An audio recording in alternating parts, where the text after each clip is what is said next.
Hello, everybody, and welcome to the Gilded Flask, where adventure is never far. My name is DM Barry, and I will be your Dungeon Master for today, joined by three wonderful people. Please introduce yourselves. Hello, my name is Daniel. I am playing Corey Flinziker, the Tabaxi Artificer. Hi, my name is Morgan, and I'm going to be playing Briar Aurelia, the Tiefling Gunslinger. Hello, I'm Jed. I'm going to be playing Petra, the Furbolg Paladin. We play Dungeons and Dragons every Friday, if we can, of course, live on Twitch. So if you're live with us right now, hello, let yourself be heard. We're happy to have you. If you can't be live with us on Twitch, then that is okay, because we also upload to YouTube afterwards, so you can find all our sessions over there for when you watch it later on in the week. Additionally, we also have connections to various podcast platforms where we also upload the audio. So if you'd rather listen to us on the go, then you can do that too. Whichever platform you choose, we're always happy with your support. So thank you so much for that. We really appreciate you. Yeah, other than that, we are going to have a slightly shorter episode today. We're going to be ending an hour shorter, hour earlier, I have to say, which means that usually we start up with a little, like a couple of minutes, just talk with you guys and answer a couple of questions. We're going to skip that for today because we have a slightly shorter time frame that we're playing in, and we want to bring you guys some good content. So without further ado, we're going to hop right into the dungeons of Drakkenheim. Let's go.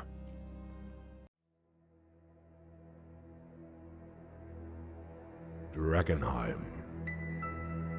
Once the glittering jewel of Westamar, beacon of civilization, academic study, and religious pursuit. But one fateful day, death fell from the heavens, razing the once vibrant city to rubble. Then, sickness, pandemonium, and monstrous mutations that overtook the few who survived.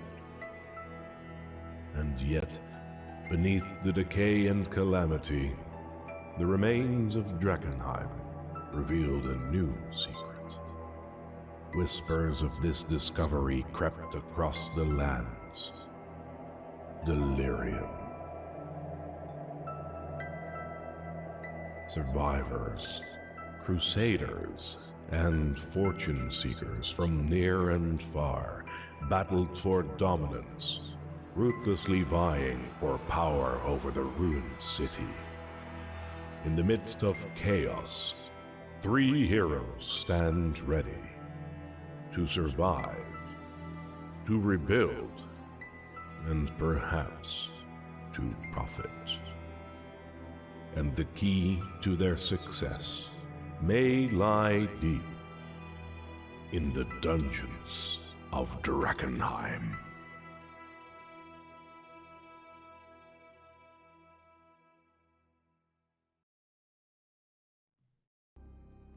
What an intro and what a story. God, I do love the Dungeons of Drakkenheim, which is one of the reasons why we're playing it, of course. So, episode number 14 today, yes. What did our beloved characters do last week? Well, last week they visited the garrison that is currently in the hands of the Hooded Lanterns, the remnants of the city guard and what's left of the army of Drakkenheim. Currently holding Shepherd's Gate and the garrison just behind that. Our characters went over there to, have a look and also talk to the Lord Commander over there, Elias Drexel, who is currently still running the Hooded Lanterns. They went over there, had a talk with him. He thanked them for saving Petra, of course. And they had a bit of a discussion about some things, including the fact that there is a certain potion maker / potion seller somewhere in the city that could use a little nudge in the direction of the Hooded Lanterns. After some discussion, our players went on to go to Reed Manor, is the location. I believe I haven't even shared that last time, but the house is called Reed Manor, which is the home of Oscar Yorne, an ex-wizard. I mean, technically still a wizard. It's just he's an Amethyst Academy member, fallen out of grace with the Academy due to his unscrupulous inventions and ways of magic that didn't necessarily chime with the Amethyst Academy. So they expelled him, and he took his research and went rogue, do his own thing.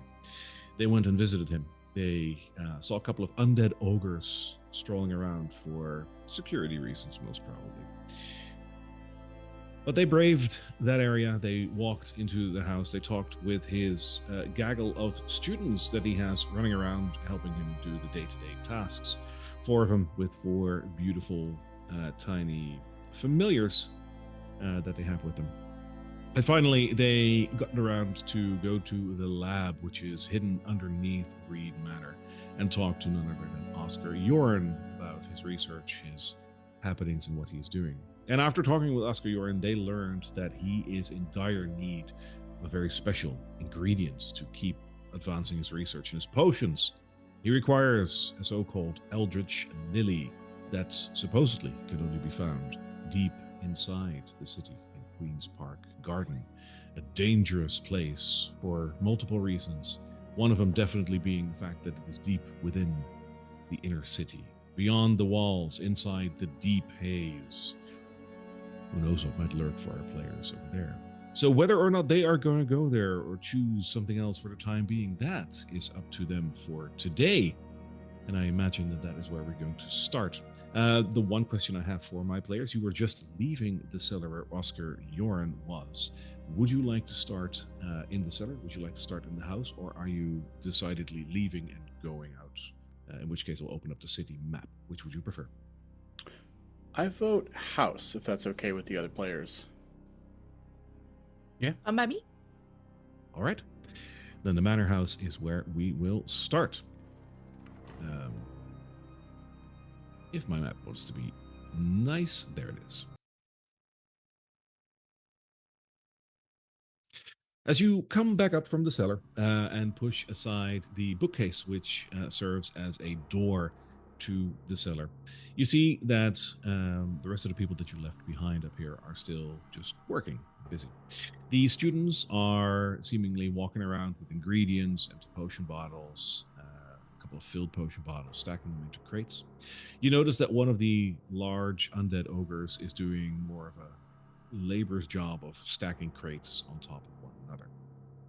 As you come through the bookcase, they don't really seem to pay any mind to you. What is your next move? I collect my hammer that I had leaned against the wall before we went down to the cellar, for starters. Hey, so, what was your name again? You with the scarf, the green, you. Marco? Yeah, Marco. So, we're down there doing, talking business with the boss. As it happens, we're all on the same page now. We're gonna be helping supply you guys. So, we never actually got around to talking about it. What kind of potions do you guys offer that we could potentially purchase for our expedition to go get you some supplies? Well, what do you need? We got some healing potions. Hey, Taryn, do we still have those potions that basically make you like really strong and stuff? Yeah, we still have those. Oh, well, we got those. There's another one which is like made with bits of delirium. You can ask Oscar like what it exactly is, but it's supposedly like make you very powerful. And make you like it revitalizes you if you use magic, something like that. Yeah, that's pretty much it.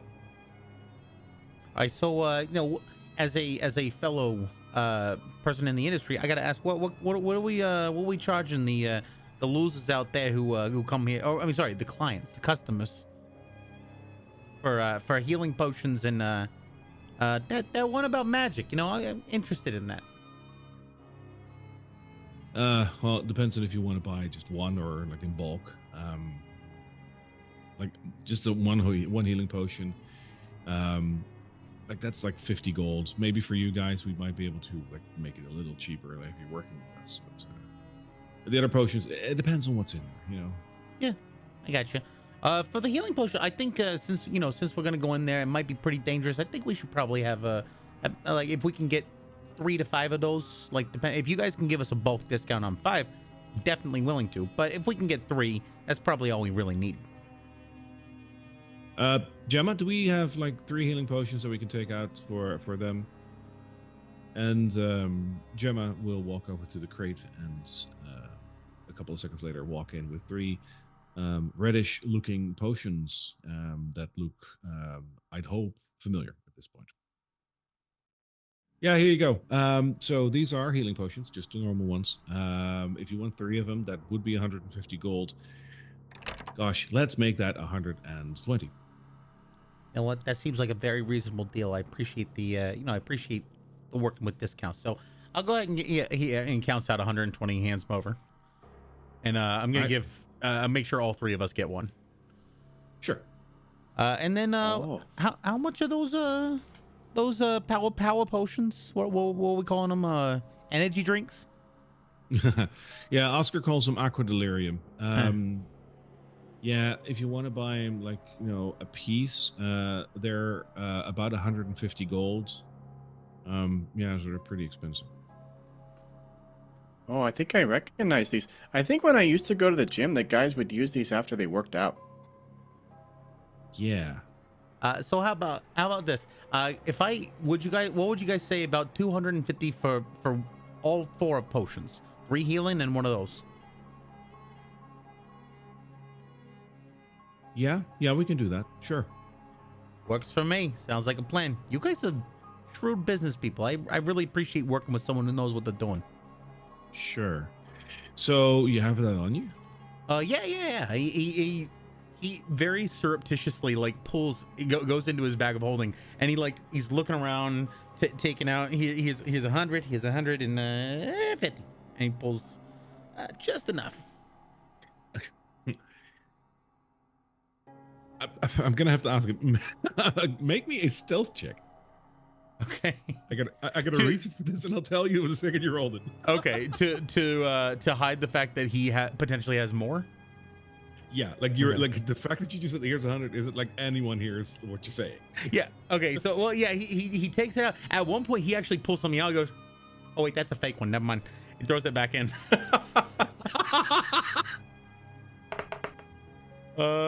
Great. I got a natural 1 for a 6. Oh no! Oh no! He thinks he's being stealthy, but he's doing this like in full view of everybody. Oh boy. So you're holding your bag of holding, like tilted a little bit, and as you're getting these bags out, like that's 100, that's 100, like all of a sudden, like there's this larger bag of gold that sort of like tips out and spills out over the floor a bit, and you're like, oh shit, sorry, and you just put it back. So that must have been like easily 500 to 1,000 gold that just dropped on the floor. I have right now we have 1277. That's essentially the group's cash of gold. So yeah, he saw that. He's like, oh, do you need help? Like, oh, just wow. Hey, wow, you guys are doing well, huh? Like I told you guys, we're in the business of doing business. Metro bends over and starts helping Corey clean it up. Thanks, big guy. You notice that there's some prying eyes from the other room that like heard like a whole bunch of like stuff falling on the ground. You guys good? If you guys keep doing business with us, we can make sure that everybody makes out like this, huh? Wow. How much did you make this week?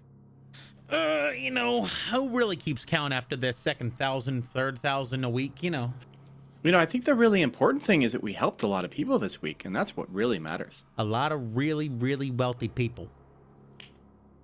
Right. Well, as long as it's for good merit and all that, like I do appreciate that. Well, yeah, we're furthering science here, right? There's no other better merit than that. Yeah.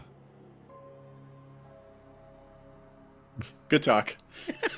They're still kind of mesmerized by the gold. Okay, well, it was nice to meet you all. Yeah, and then given that they're looking at it like that, and that sort of show that we do know what we're doing. Here's a tip for you guys, and he's gonna give 5 gold to essentially for all of them. Oh, Yeah. Wow, that's I hope you guys are okay with that. you get a mixed bag of both. Like it is like free money's free money, but at the same time, they just saw like 1,000 gold dropping on the ground, and now they get like 5 gold each. So it's a mix. No, between no, those 5 like, gold Gee, thanks. total. I mean, 5 Oh, gold. total? Yeah. I mean, that's like 2% of the entire purchase. That was not negotiated. Do you give one to the ogre as well? I don't think. No, hell no. I don't think tipping culture is a thing in Drakkenheim. And I think tips are theft, and so is taxation. I gotta tell those hooded lantern guys. This must be so liberating for you guys. Briar's just standing there, just watching this entire thing unfold. And she just not stepping in. I feel like that one on the stealth also counted as a performance check too, as a 1. Yeah. Right. Well, you got. What are you guys gonna help us out now? Because like, if you're working together, what are you gonna like? What are you? Okay. Corey, you did good. And then I like pick him up by the skin on the back of his neck and start walking toward the door. We're working. Okay, buddy. Let's get going. We've got another appointment to get to. Yeah, I'll go along with it. Just imagining Corey, like Petra holding Corey like this, just walking out the door. Anyway, see you guys later. Goodbye. Well, good luck. You hear behind you as the door like slams. Don't do anything shut evil. against it.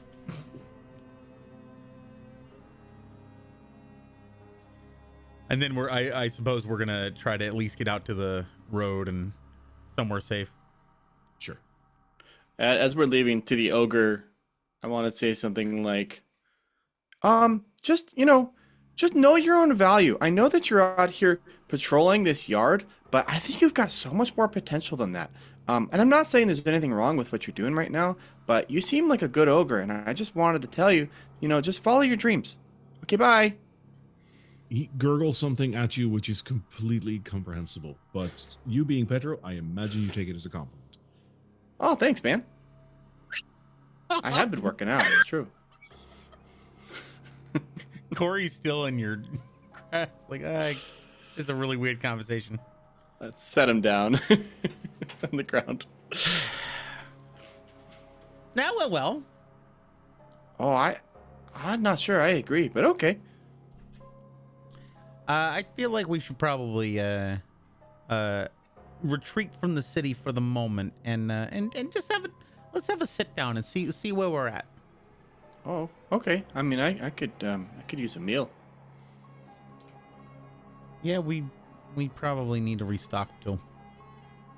Restock, and we do need to look into getting you cured as well. Oh yeah, I keep forgetting. We should probably go to Camp Dawn at some point. They seem to really know what they're doing when it comes to contamination. We probably should think about making that our priority. I don't want that contamination to start spreading more. Yeah, as much as I also how you feeling? You've developed any new senses? Can you see out of your elbows? Like what kind of changes have happened? You okay? DM, how am I feeling? Elbow I'm eyes. Sure I don't think I can top looking out of your elbows, but I mean, I can kind of smell.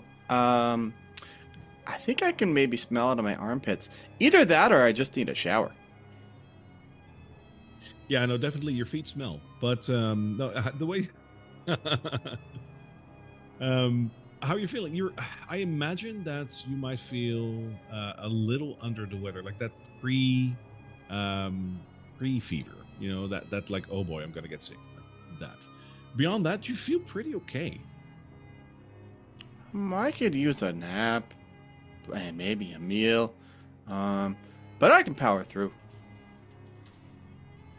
All right. Well, yeah, I'm gonna be honest with you.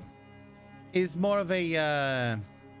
I'm just trying to gauge what happens when somebody is the way you are. I'm think about it for the future. Maybe if somebody in the future tells me, "Oh, I'm feeling this way, that way, and that way, and I can see on my elbows for some reason, I'll know, oh, they're kind of contaminated. Right now, I really don't have like a metric on how to diagnose this kind of condition. I mean, you don't have any like tentacles. You're not all ethereal, and you haven't gone into anybody, so like that's pretty good. You can't be that far along. 10 tentacles. They're on my hands. And he waves his fingers in front of his face.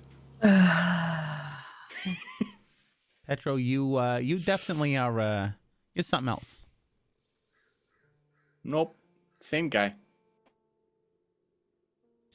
Alrighty.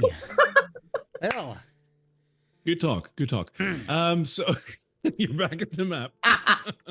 so can we just sort of walk directly away from the city until we find a nice little I mean, camp? we're not far from Ackerman Mill. Might as well just go there. That would be your closest established place, but yeah, if you walk basically like straight north, you're going to walk into the woods. The woods are relatively devoid of life, so you should be okay over there. However, you never know what lurks there, but you can. I'm just trying to get a little further away from the Reed Manor, just so that we're out of earshot. Right. That you can always do. That's fair. All right, so kind of just want to get our little, our frogs in a row, so to speak. Where we at? What are we like right now? Obviously, the most pressing thing we gotta handle your situation there, Petro. But I really think we only got one option. I was hoping that the Hooded Lanterns had a way to fix that, and they kind of didn't pan out. And they had this potion guy, and he don't even know how to get rid of it. He don't even know what it looks like. I mean, he's almost as bad as I am, and he's like got this whole laboratory and crap. Yeah, we should talk about that too, because I know that he wanted us to go find things for him, the lilies, and make those potions, but I gotta be honest, I don't like that guy. I don't really trust him either. Yeah, he does seem shadier than a back alley. Well, there's a lot of people that we've met, and sometimes they have to resort to means that maybe they're not very proud of. But this guy just seemed to relish in it. He just seemed to like being evil and kind of weird and mean. I mean, I'm gonna be honest with you. A lot of science, a lot of new technology that comes out to help people. Sometimes they weren't developed in the most friendly of manners. Yeah, but Corey, you, I think about you, and I know that you like science a lot, and you do a lot of things in pursuit of science. But at the end of the day, I don't think you do it because you want to be evil. You do it because you want to help people in the bigger picture. Yeah. Yeah, you're right. You're absolutely right. But I mean, we don't really know if Oscar's doing this for any kind of like nefarious purpose. Like, well, I mean, who knows? Maybe he just has really bad bedside manner and he's just not really a great, socializer. But maybe. I mean, I'm not saying that he's, I ain't ascribing any benefactorial like nature to him. Okay, I ain't gonna say that he's out here to cure contamination, but it looks like he's at least trying to understand it, and sometimes that's what leads to these kind of breakthroughs that actually can help people. So I don't know. Like I'm gonna be completely honest with you. I don't really want to work with the guy either. He seems really. I feel like he won't tolerate failure all that well, and I don't like working with people who put themselves higher than you. Well, and he just gives me the ick. Is that like how do you quantify that? Too. Oh, like when you're about to get sick, and you're not quite sick yet, but you just kind of feel it, and you just know. That's how I feel right now. That's contamination, Petro. Oh, okay. Well, then I just mean he just seems like a bad person. Yeah, I mean, I think the zombies kind of clued me into that. Although, I mean, we fought those wolf guys, those Garmier, and I could have used a couple of. I don't like that kind of stuff. That's not really great. Anyway, I get it. He's I don't really get a great vibe, but at the same time, I don't really feel like we should screw him. I don't think we should screw with him. He's he gave us these potion things. He pulls up the needle.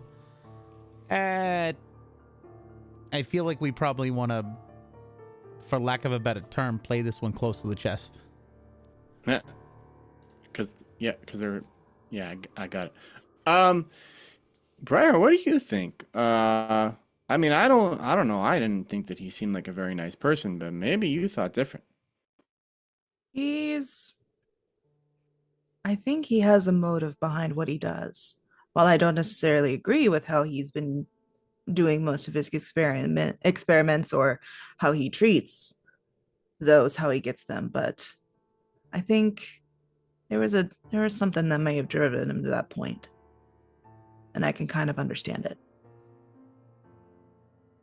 I've known a couple of mad scientist types in my day, and that doesn't surprise me. He doesn't. I'm gonna be honest. He may have some kind of like underlying motive or something, but those kinds can be the most dangerous kind of the people. Ones who feel like they're doing things for the right cause. Kind of like, I'll be honest with you. Sorry, no offense, Petro, but those paladin types over there at the camp, if they think they're doing something right and doing the right thing, they might do something that they don't really think too hard about because it just feels right, and it could be something that hurts people.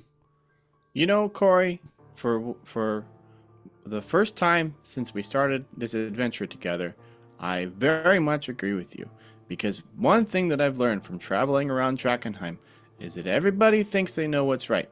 And especially after talking with the Hooded Lanterns, I think that at the end of the day, we're all going to have to compromise. And we're all going to have to meet in the middle somewhere. Because the only way to save Drakkenheim really is if we all work together. And that means that not everybody's going to get exactly what they want. But maybe everybody can be happy and mostly okay. That's really well said, Petro. Holy shit. I'm gonna be completely honest with you. When you say save Drakkenheim, like what are we talking about? Are we talking about like completely cleaning the city, getting everyone back in, like nothing ever happened? Oh no, but I think that maybe a new society can arise that's happy and doesn't have monsters. That's a very tall order, but hey. And I kind of agree with that. Just kind of rebuilding it. Maybe not so much go back into what it used to be, but just rebuilding it. And work together and be stronger after all of this. Yeah, far be it from me to snuff out hope. I'll it doesn't hurt to aim for that. But you were what was that? You had some kind of conversation with the Lord Commander there about McGee's something, Brian? Sneaky McGee's, yeah. Yeah, what even, like, that's a bar, right? In the Queen's territory? Yeah. Well, what's going on with that? Like, you got a note that says something about that? The spy master left me another note. She entrusted somebody with another letter that I have to go get in Sneaky McGee's. So I have more questions too, rather than answers. All right. So, what's your urgency on that? Is that something that, basically, let me rephrase that. I know that you're not too comfortable in that area, especially with the, I think Jerry was asking about you, right? Yes. I mean, I wouldn't say he's a bad guy, but I also wouldn't really trust him as far as I could throw him. And I can't throw him nearly as far as Petro. Oh, how big is he? He's pretty small. He would be this size. Ain't that big. But yeah, like I said, I've worked with him before. I wouldn't exactly trust him if there was a bounty on my head. Well, I'll say this. We should go to Camp Dawn eventually, but if we want to help Briar in the meantime, I mean, maybe we can do that first, and then we can go to Camp Dawn after. I mean, I feel a little nauseous, but I think I'll be okay for a little bit longer. I'd feel better making sure that you're cured first. I think we ought to see the camp first there, Petro. Like, I appreciate, hey, more power to you. You're a stand-up guy. But if you keel over mid-fight, what do we gotta do? Carry you? Petro like has a few hacking coughs, and then he just goes, "Oh no, I'll be okay. Maybe it's a good idea. Maybe it's a good idea." Hey, it's a good Let's thing get I you bought taken that care potion of after first, all. big guy. Yeah. Well, by the way, don't lose those. So those were expensive. Referring to the potions.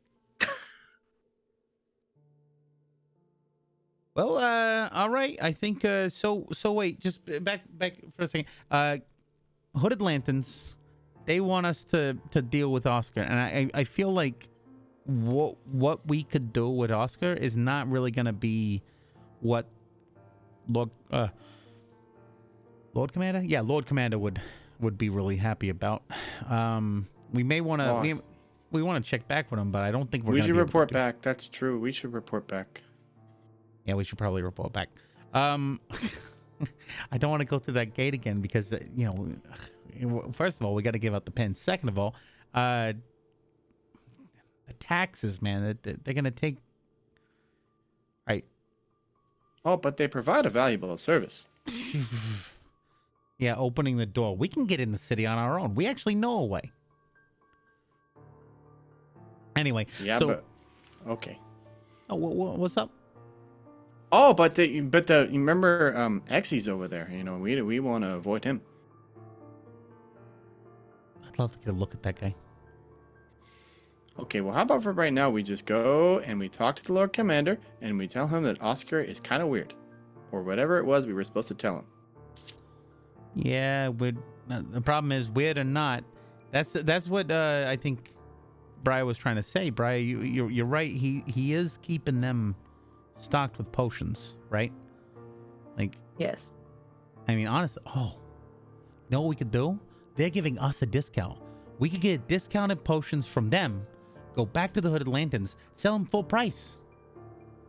I think that would be the absolute best way to leverage this new relationship. Because, I mean, honestly, we're providing a service, right? We're bringing them. It's a courier service. Courier, get it? Sure, but I don't know much about business. But I would say that you have a scaling problem in that if we try to buy more potions, then that increases demand, and supply can't keep up, and therefore the prices might go up. And so you end up at a loss. But I'm not much of a businessman myself. That's future. You just perfectly explained economics, but I'm not a business person. That's future, people buying potions problem. Us now could get the benefit from it. Who the hell cares about the future? If it's just walking back and forth, then okay. But I just think there's once. maybe better things to do with our time. Oh yeah, no, I'm saying if we're gonna go back there, might as well. But we probably don't want to. I don't want to risk, like, what if we buy them all and then we get back there, they're like, hey, we can't pay full price. Like, what is this? Charity? Come on. So what are we doing next? Are we going to the... So we also got to talk about the Amethyst Academy. They wanted us to look into Oscar, and honestly, I got a little bit of a look at what he was, doing, but I definitely don't feel like the research that they wanted is what we got. So we're gonna have to figure out something else to do with them, because I don't think they're gonna be too happy if we report back with that. And honestly, where did we leave the night captain? What did he want from us? He just Ophelia wanted Reed? us. Oh.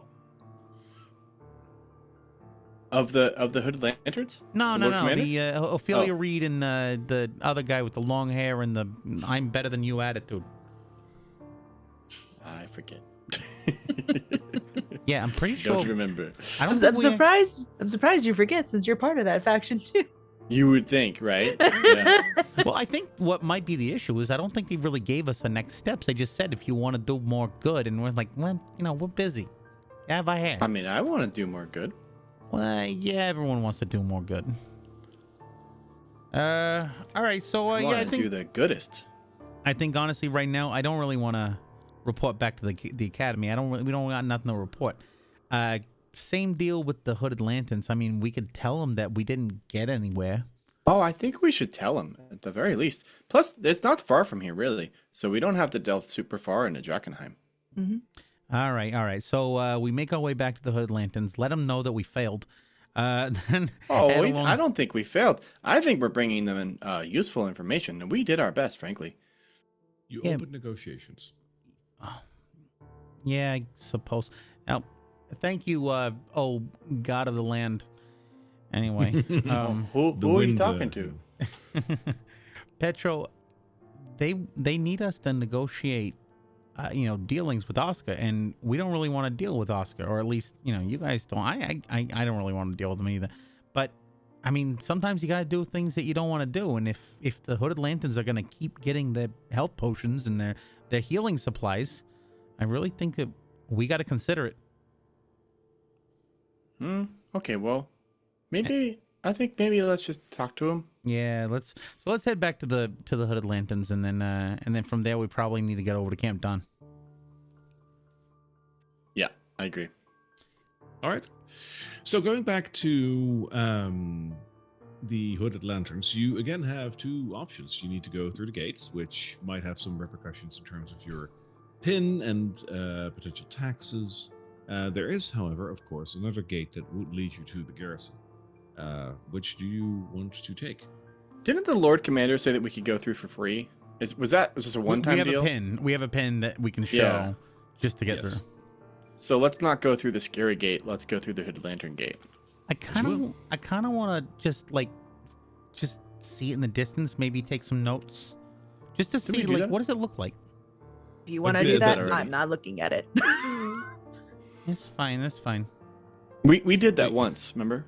Yeah, Yeah. but like, if one thing bad happened, like let's say you're walking through a forest and a tree falls. Now, are you never gonna walk through the forest again? Obviously, you gotta do it sometime. You just you Wait, can't why just, did the tree fall? That's the point. It's like you don't know. You don't know why the tree fall. Wouldn't you like to go back and try to figure it out? Why did that tree fall? But no, why did the tree fall? Exactly. You don't know. You got to figure it out. No, I'm asking, was there a tree that fell? Let's go. Because you sure didn't hear it. So instead of going to the gate, we'll can we cut down this path and then all right. So what are you guys' thoughts about walking along the wall? Because I mean, it's a straight shot. I think a lot of people probably think that. So I bet it increases our chances of running into people that aren't nice, but we could try it and see what happens. You know what I'm gonna say? I'm gonna say if we walk along the wall, there's only one direction where things can come from, the outside. They can't come through the wall, as far as I know. Oh, I mean, that sounds like an interesting hypothesis, and I am learning about science, so I support you. I'm proud of you, Petro. Let's go. And we're gonna start walking. Okay. Very alert. Did you want to take a gander at the gate you're passing, or are you just straight shotting into the other one? If it at any time it's within eyesight, he's gonna look. But if it's too far away to really get any details, he's not gonna push the party closer. No, let's pull it up. I will not give you any negative repercussions for just simply looking at it from this distance. So just for the heck of it, let's pull it up for a second. Yeah, I guess, does it look like there's any occupation of it, like any activity that's very, very obvious from a distance? So the only thing you're really seeing from this gate, other than the fact that it looks like decidedly like hit by something, there's like weird magic at play. That's really what you're getting from this. You see a sort of like a magical like shimmering going on, which you can tell at this point, like that is something magical, whatever it might be. What's interesting though is that you can look through where the portcullis and the doors used to be on this gate, and they're clearly gone. But instead of seeing more Drakkenheim behind it, you actually see some sort of like a lush field, beautiful streets. It reminds you of the Black Ivory Inn in a almost like morbid kind of way, as you now know what the Black Ivory Inn did and stood for. Creating almost like a mirage of once was. You're kind of getting that same vibe when you look at this gate. The only issue is that beyond that mirage, around the gate itself, you also see like threads that really resemble cobwebs.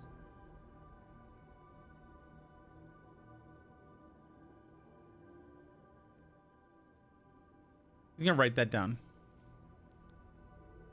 All right, so something to do with illusions and something to do with spiders. Writing it down is a very reasonable course of action, I think. I'd say so. Anything else you'd like to do with that, or are you moving on? Moving on, I believe. As you so choose. You move along the wall of Drakkenheim, the gigantic stone structure that contains the inner city of, well, Drakkenheim. It is an immense wall. It's high, and even from down below when you're walking alongside it, you can see all the way at the top the various parapets, gargoyles, stone dragons, and other decorations that are either hanging from the wall or perched atop the wall. You can see them like sticking out here and there. It is a marvelous structure, and it is indeed very well built as well. A freaking meteor hit the city, but still most of the walls remain intact to this day, which says something about the architectural integrity of it.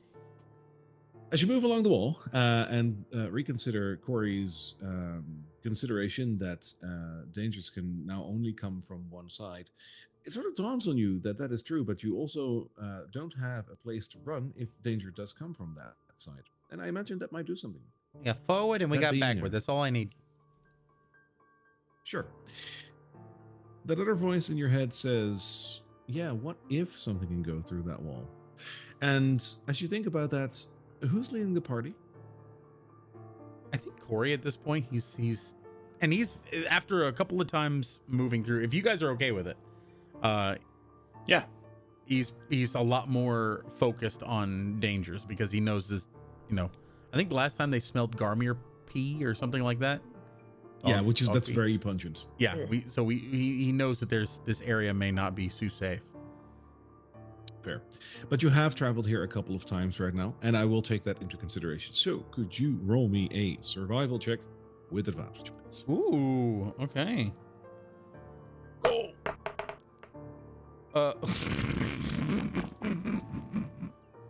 Okay, We're just like we're just I don't know how we've survived at all. Our survival I got a rolls 3 and a have 7. been. Have we gotten over 10 ever?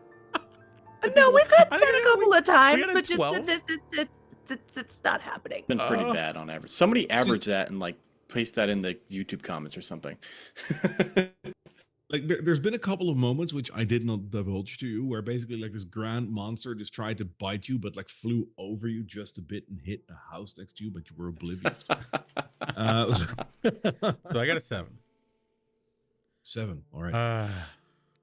As you move up to Shepherd's Gate, you cross an intersection over here, and as you do, you look around the corner and you stand quite literally face to face with 2 Garmir. They look like they're part of a potentially larger warband, but they have all the markings of a hunting party. And both of them raise their lips at you, and as they get ready to attack you, and hopefully you guys get ready to respond in kind, you suddenly hear the whistling sound of arrows as a barrage of arrows flies your ways and cuts down the Garmir right then and there as you are close to the gate. Oof. This time, my die was kind for you, and the hooded lanterns have saved your asses from another potential intense battle. As the Garmir drop dead in front of you, you make it. I thought you were related to dogs, not hedgehogs. That is terrible. I don't get it. All right, retcon, they're still alive. We operate on a dad joke system in this house. One looks up and just says, "Cringe," Only the as he DM dies. can do this.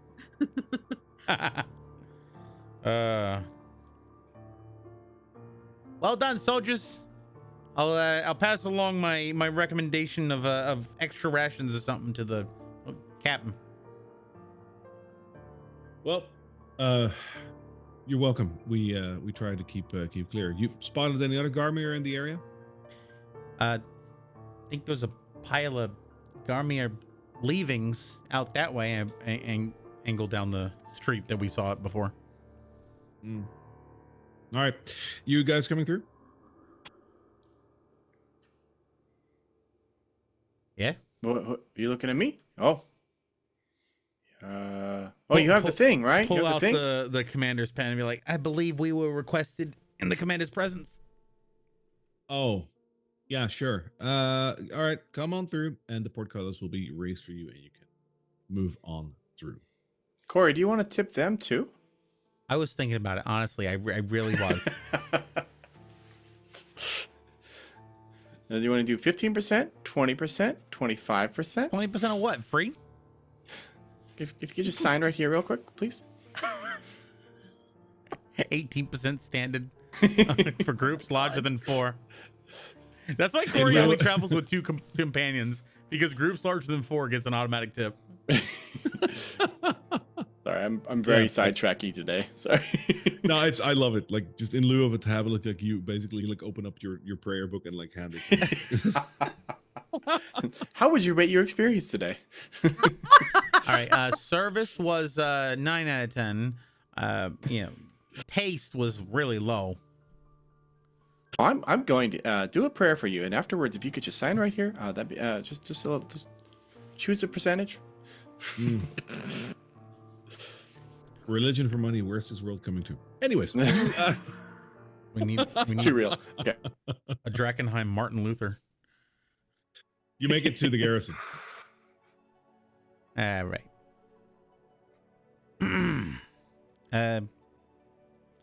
Ryan, you can take the lead in this one, I think. Okay, she is gonna go ahead and come up to the guard here and say, we wish to kind of bring an update to the Lord Commander, if possible. You have only recently been here, so he will recognize you and let the door be opened. You are welcomed.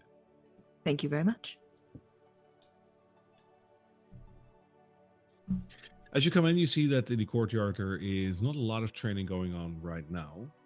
You do hear that there's some sounds coming from the mess hall. It seems to be right about lunchtime.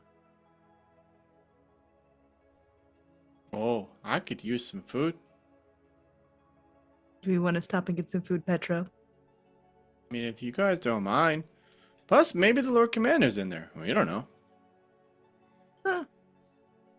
I'll take a peek inside. If he's not in there, I'm gonna go ahead and check the last place I saw him.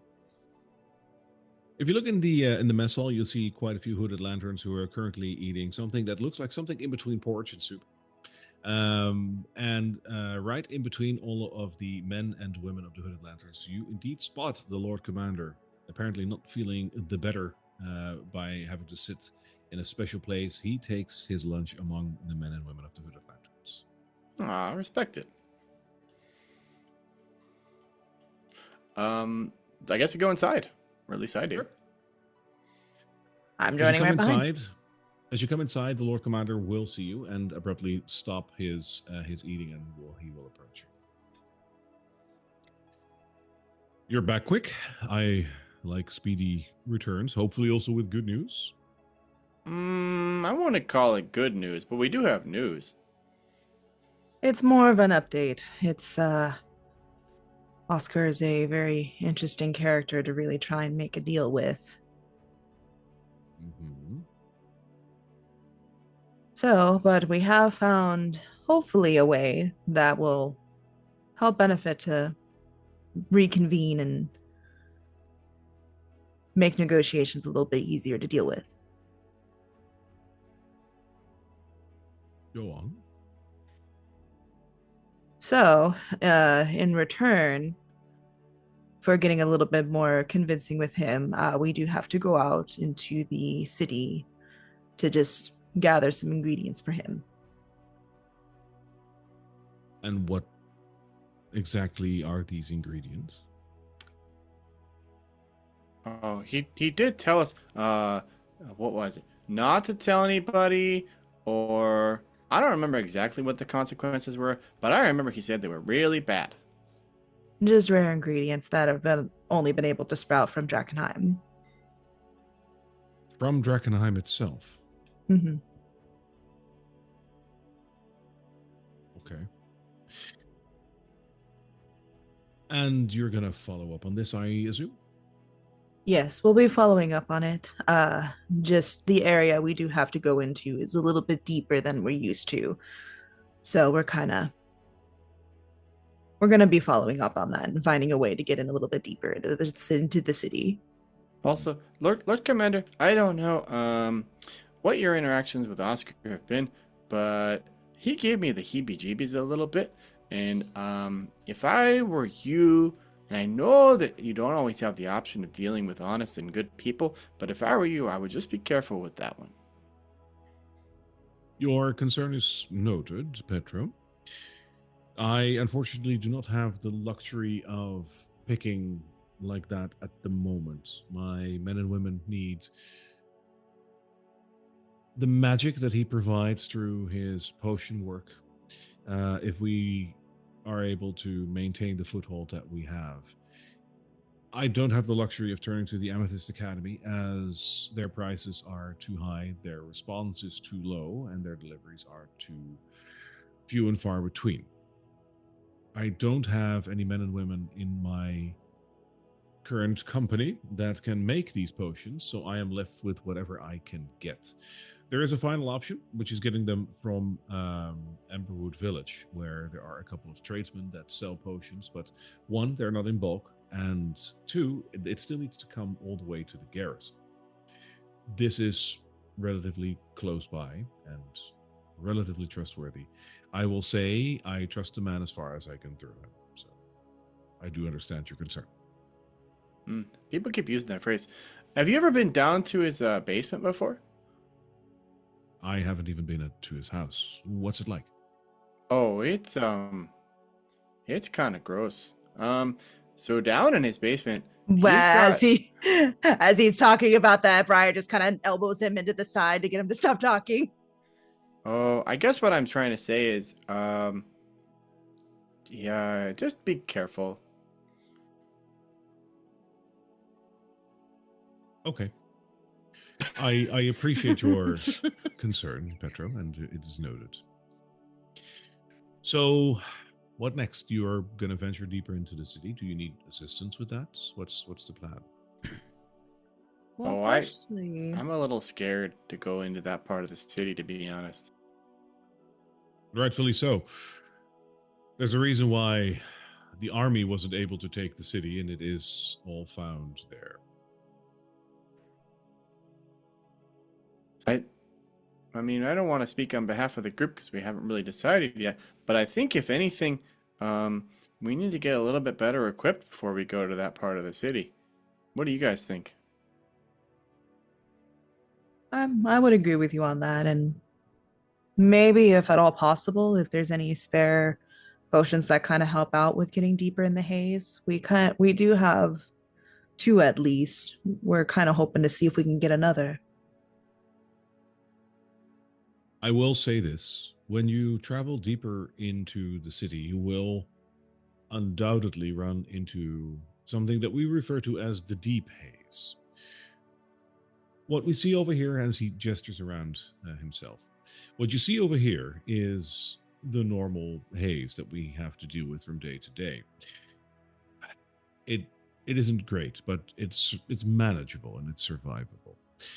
Long term, of course, there might be some side effects which we do not know at present, but it seems that this is relatively harmless.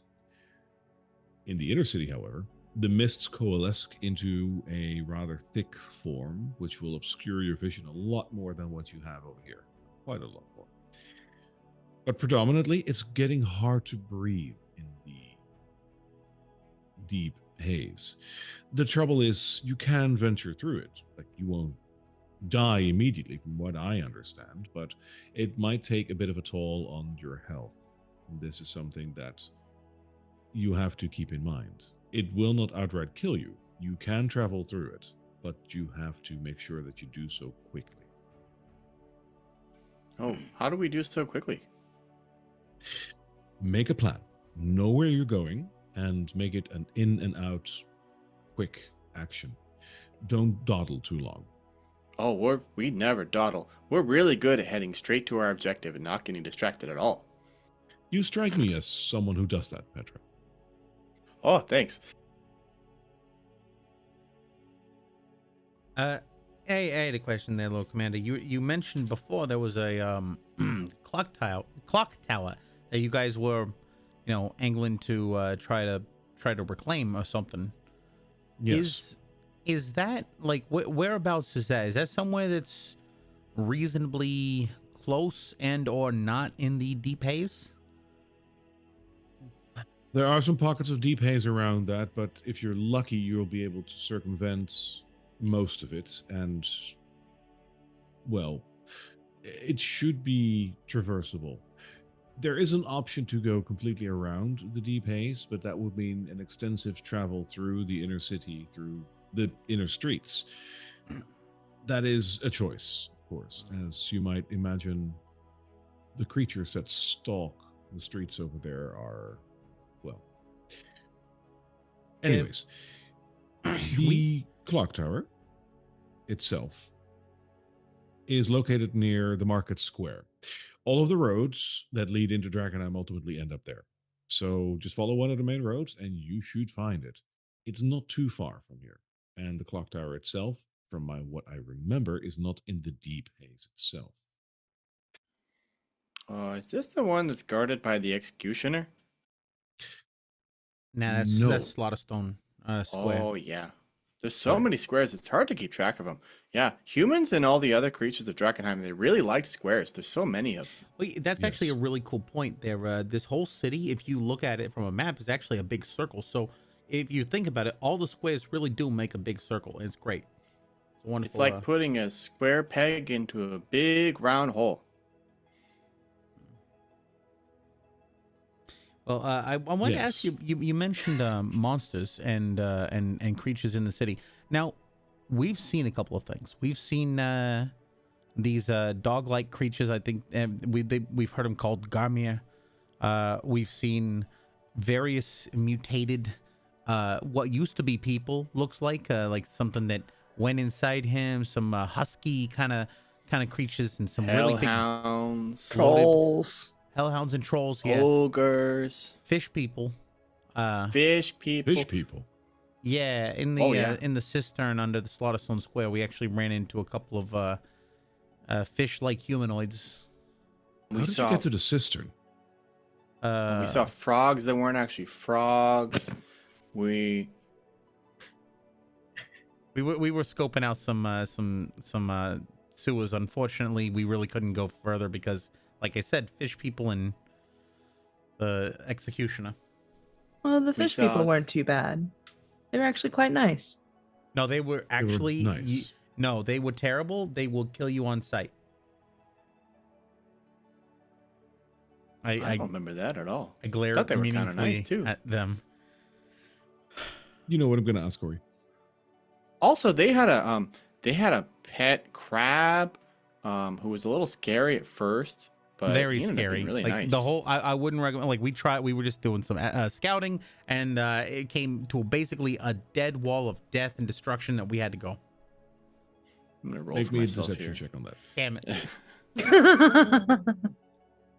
Gonna roll for myself to see if Petra picks up on this at all. Sure. Oh come on! I rolled a 9. You got a decent bonus on that, though, right? Well, I rolled a 3 and I got a 9. Oh. The Lord Commander looks at you, Corey, and says, so, undead, dangerous, deadly wall, fish people, bad. Yeah, that's right. Basically, I wouldn't recommend it. Right. We literally saw a pile of corpses that was just that was being added to. There were more of them coming down from from bad places. It was more like a pond of corpses. A pile 'cause within they a were pond. Yeah, there was a pile within a pond. And the executioner would like throw them into the pond, and then they would kind of rot. It's very gross. Briar's is watching these two doing their best to talk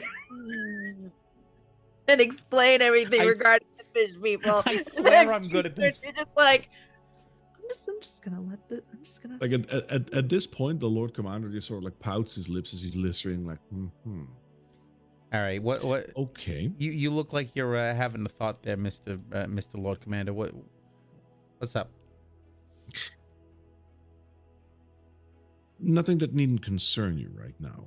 However, that clock tower, that could be an avenue that we are also still interested in. Of course, Oscar Yorne is still a thing. But if you have to go into the inner city anyways, I do not know where you're going to find this ingredient that you're talking about, but if you come by the cosmological clock tower, I'd be very happy if you can have a look at it and see. Honestly, I have a bit of a plan there, I think, and again, we're gonna have to discuss it as a group just to make sure that I'm not volunteering these guys up for a suicide mission or something. But basically, where we need to go, given the fact that it's in the deep haze, it might actually be best to go and like you had said before, work with you guys, establish a base of operations in the clock tower, and then from there do what we got to do in the city.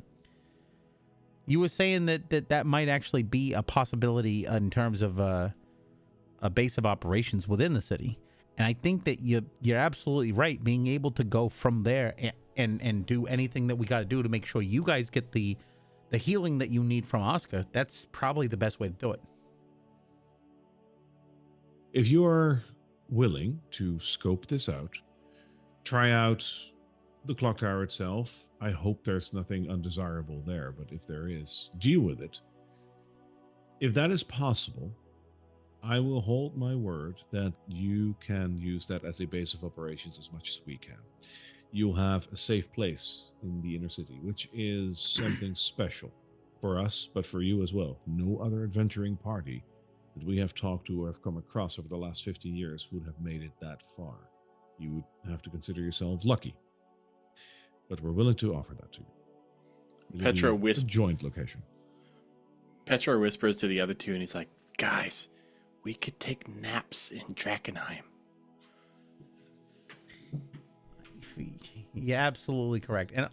And with the understanding that if you're okay with it, and I recognize that you're doing this for the restoration of Drakkenheim, and this is not any individual's property, so I would never claim to anything like that. But I would ask if there was any way for me to, from what I hear, the cosmological clock is a mechanical wonderment, and I would love to be able to take a look at that and see how it works.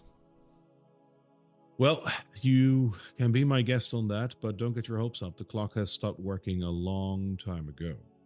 Still, the inner workings are still in the tower. I believe they never took them out. They're just not working. So if you want to look at that, we have no interest in that particular part of the tower. For us, it's just a base of operations. Would you be against it if I got it working again? If you're going to go that avenue, I'd like to have a report from you on what that would mean. The last thing I want is the clock tower to start making sound again, or to alarm people to the fact that people are now living in the tower. As long as we can keep that covered, I'd be very happy. All right, that's a really good point, actually. So maybe I'll just figure out how to. Yeah. Maybe I'll figure out how to fix it. I won't actually do it until we're ready to, make any announcements or something.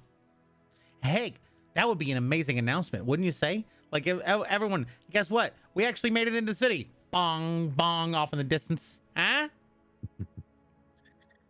That would be very nice, Corey. Thing is, we're also ringing a dinner bell if we do that.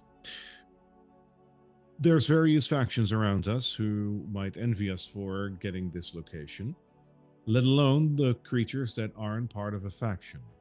The Cathedral of St. Vitruvia, who's not too far from the clock tower, is currently housing quite a bit of Garmir, and attracting them to such a small tower would not be in my interest right now. Still, maybe in the future, we can talk. Oh, your archers are really good, though. If one of them went into the clock tower, I bet they could just protect the whole area. We just saw some outside, actually. They did a great job. Oh, and if they could get like a raise or a tip or an extra ration, too, that'd be great, because they basically saved us. They saved you? Yeah, there were a Well, couple I of mean, them. we would have been just fine, actually. But they saved us the hassle, that's for sure. Right. It turned a Garmir into a porcupine. I still don't get it. They were that close to the gate, though. Yeah, a Thank you couple for covering streets me, over. Mrs. Now we've been seeing them quite. We actually had 3 separate encounters with the Garmir in the area, all the way out to And one Echo of Mill. them had a hellhound, too. Yeah. We also had a map, and he says, "Can you show me where you've seen them so far?" Oh, sure, right there. Cool. Yeah. We'll indicate the place where we got attacked, the place where we got saved by the Hooded Lanterns, and the place where we saw P. Good. I As you think there was point one those, other, too. Yeah, I think there was one time when we actually avoided a Garmir band and that we did not have combat with, but that passed us by. right So at the point start that of the one out, campaign. too. Yeah. Yep. If you point all 4 of those out, and he sort of like triangulates, or what is that still triangulation? You do 4 points. Yeah, it is. Quadrangulate. Yeah, he he basically like draws like with his finger a square from all 4 points. You see a certain concerned look in his face as he looks up at you, and he says, "Do you notice anything about this?" Oh, Looking at it's where not he a draws, triangle. It's a. Oh, sorry. You just messed up your looking at map. where he draws, it's very like he just draws with his finger, like Okay. he didn't like use anything. But the area that he basically draws with his finger it's not too far from one another. It is actually quite close. Let me just bring up the city map just to be sure. With his finger, he basically draws just about this shape. I don't see anything. Mm-mm. Oh, there it is. Oh. Metapod, I choose you. That's what it looks like to me. Nah, that's pretty good. You go that close? Nice. That's a huge area to city. It's a And that's my sprawling point. span. Oh yeah. That's Who's exactly that my Pokemon? point. Sorry. But Yeah, I see a bow and arrow or a bow. Anyway, It could also be a potato, frankly. everything can be. Yeah, we're- That's true. Everything looks like a discussion- potato. A debate breaks out over what it looks like, and he's just like, "Quiet." As I said, we're very good at getting straight to the point and not getting distracted at all. Anyways, this area. I know it's not like one street. It's more than that. But this is still concentrated. And it concerns me. Because this confirms the suspicion that I have had. You see, over here, we have our own gate. The Shepherd's Gate has been in our hands since the start of this whole bloody mess. And we've held it since. But there are a couple of other gates around us. We know there is a gate over there that has something to do with magic. We can't really get close to it. Oh, we saw And that one. there might also be some spider activity. We saw some webs when we passed it before. Maybe some like ethereal spider activity. It's very weird. It's not something that we would be equipped for, so we're going to steer clear of that gate for now. Occam's razor. It can't be more than one thing. But then there is Ghost. this gate. This is the temple gate. I don't know if you have gotten close to it, but I would advise you not to do so. Our latest reports over the last week indicate that there are forces slowly amassing at this gate. Predominantly Garmir, some of their creatures as well, such as these hellhounds that you've talked about. We don't have exact numbers, but we're talking tens. So 40, 50, 60 at present. But it seems to be growing. That is a concern for 2 reasons. One, they appear to be smarter than we thought. They're not just roving creatures looking for food, but they're organized enough to actually capture and hold a gate. Which leads me to my second issue. Tell me, who of you knows where the road of, well, the Temple Road leads to? The Market Street, obviously, but what does it also lead to? So something religious, like some kind of chapel or something. Very good. Over here, he says, we have I knew that. we have the Cathedral of Saint Vitruvio, which Petro should know. Let's just say that you're just mesmerized by the fact that he's just like giving you this like little exposition. He's trying to figure out what all the connect the dots. What shape does it make the whole time? It's all connected. Yes. You say with like a cigarette in your hands. The Cathedral of Saint Vitruvio is an area that we haven't gotten to yet. The deep haze permeates it, and whenever we get close, we get cut down. There's monsters there, and worse.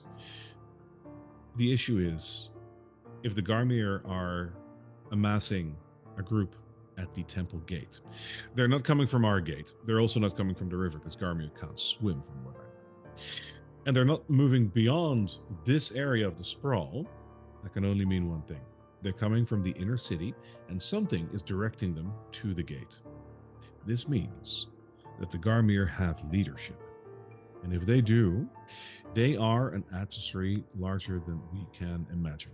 Because Garmir trains as an army, as a unit, are dangerous. For now, this is not something that you can help with, but this is something that we are going to have to consider. Oh. Something that we're going to have to act upon at some point. Lord Commander, have you do you have any contact with the Silver Order? Because I feel like if this is in the Temple District and it's affecting the Temple of Saint Vitruvio, that would be probably something they would want to do something about too. That is what I'm afraid of. The Silver Order might be a bunch of good soldiers. I'll give them that. They ride to certain locations, cut down monsters, and try to push them back into the city. I'll give them that they're trying their best there. At the same time, I have a weariness. They are an invading army from another country. They have currently basically laid siege to our beautiful city. They have a camp just outside the city, and with the amount of men and women stationed there, I feel uncomfortable. I want to consider working with them, but we have a couple of disagreements that we have a hard time to overcome. Still, them knowing about the temple might be interesting, and it might prove as leverage in making a connection with them. It might be something that we are willing to work together on. Are you visiting them by any chance anytime soon? Oh, yeah. Actually, I talked to your druid last time I was here, and I asked if he could help with how I'm feeling. He leaves it a little bit vague. And it turns out he can't help, so I'm going to go to Camp Dawn actually pretty much right after this. Also, I've met a whole bunch of them before, and also they trained me, and even though I'm from here, I spent a lot of time in Illyria, and so I could probably make some sort of connection for you, and if you want me to bring a pigeon and put it in my pouch, and then we can send it back with a message, I can do that too. Okay. Good. Do you have a pigeon, or... For what? Oh, so pigeons, really fascinating creatures.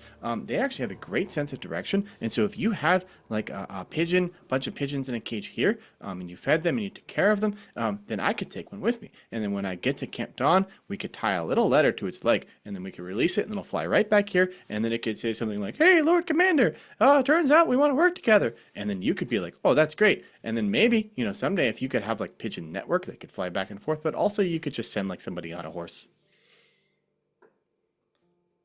Corey's just fascinated by this whole conversation. We'd need pigeons first, and... Oh, okay. So you don't have this already. Okay. No. Interestingly, though... No, they're probably all dead, he says.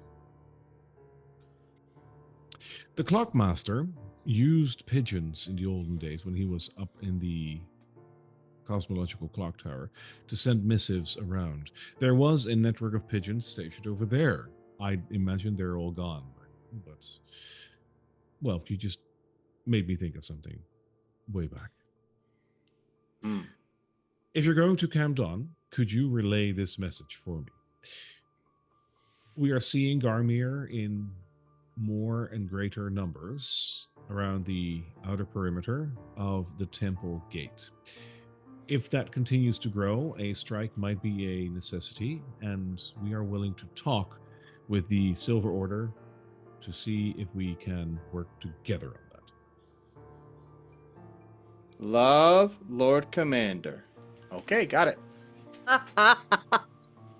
Like you say that out loud, I imagine, right? Yes, I do.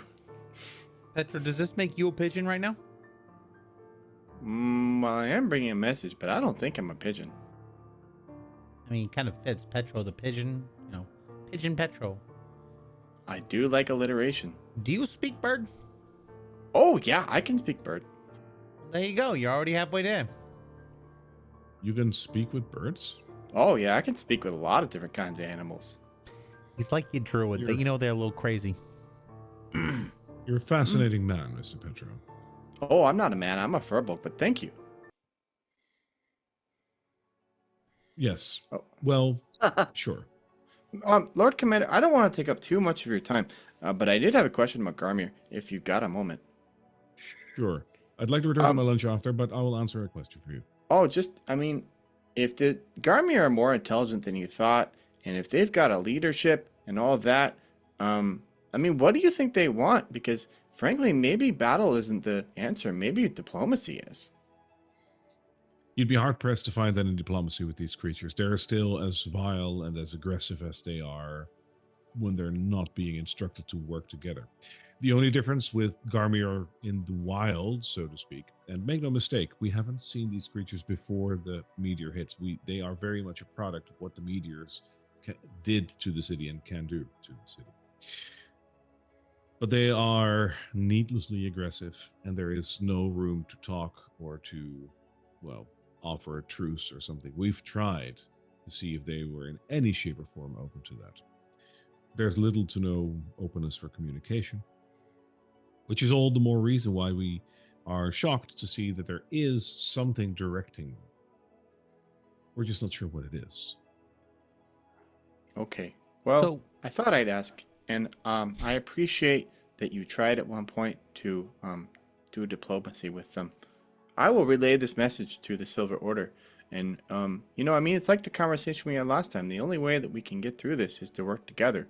And I know that you have your differences, but I hope that you do. I hope that you do work together. Well, we also have another thing to mention. At one point, we had to run away from. We nearly lost everything. We ran into a troll, and I'm gonna be honest with you, like, it was kind of a crazy experience. But was he saying something? Did we hear him say something? Out of character? He was going to visit a king, I think. Was he speaking common, or did we hear him say the Troll King? Very much broken common, but yes, you've heard that. Okay. So yeah, he was mentioning a Troll King on his way to the gate over down in it's the southern gate, I think, or southeastern gate. It was The King's Western something. Yeah, the King's Gate. We were on King's Road when we ran into him, and he was mentioning going to see the Troll King. That's when we ran away. Let's hope that he mixed up his words and meant the Troll Gate, where... No, he meant king. Yeah, I remember. Have you Because I guys had heard to of anything pretend to like be that? a troll for a little while. To try to get him to not eat us. So I remember saying the king, for sure. He lets out a big sigh and says, well, another thing we have to worry about then. Apparently the trolls are now having kings as well. So we have a queen of thieves, a king of trolls, and the rest of the royal family still missing. My life doesn't get any easier. it seems. Never mind. Petro pats him on the shoulder. There. Well, He shoots you a bit of a look like I am still very much a Lord Commander. Thank you. Oh. Petro takes a knee. Like course corrects in completely the opposite direction. all right. Well, thanks for your time. We'll get back to you about any plans to do with the clock tower and let you know how we proceed. We'll probably see you guys before we we head in. I think this is the only way to access it. So, hey, probably the best way. Yes. Good luck. If you have any reports, please let me know. Petra salutes him. He salutes you back. Oh, thanks. Aww. Corey left before he had the salutes.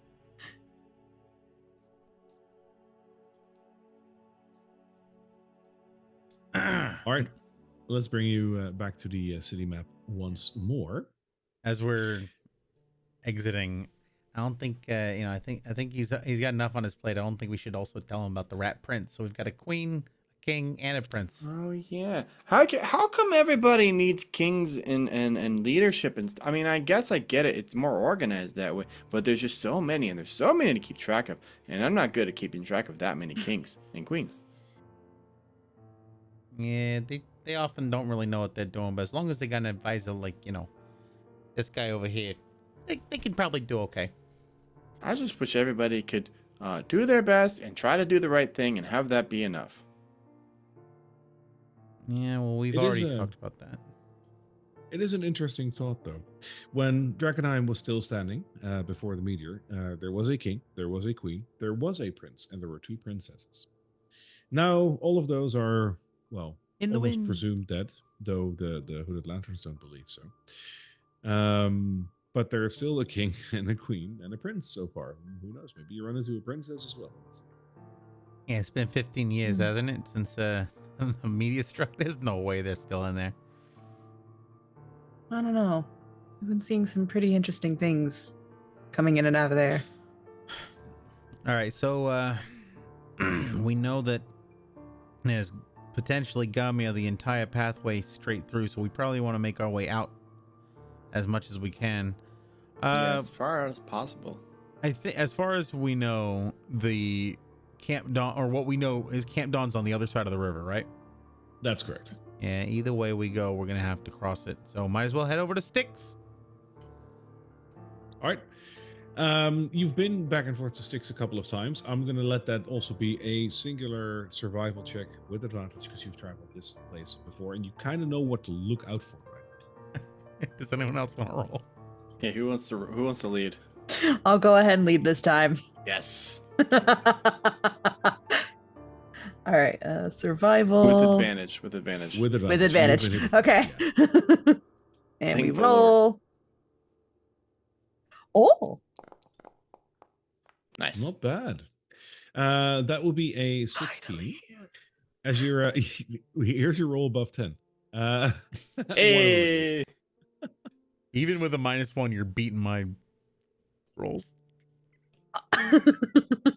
Moving through the sprawl of the city, you take the various back roads, maybe a little bit along the wall, then move away from the wall and take more back alleys and roads.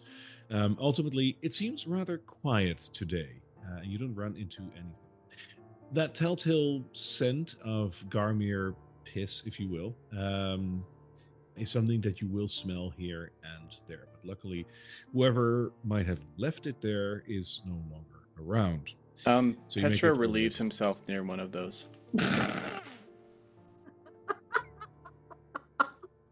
God, I never thought I'd have to ask this, but now I kind of need to know for any future reference. Does, like, you're a furbog.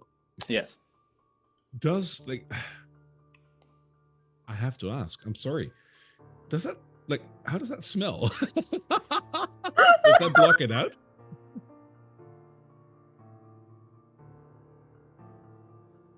Petro, you want contamination? This is how you get contamination. Smells like roses. We don't have Okay. anyone who does prestidigitation, Petro.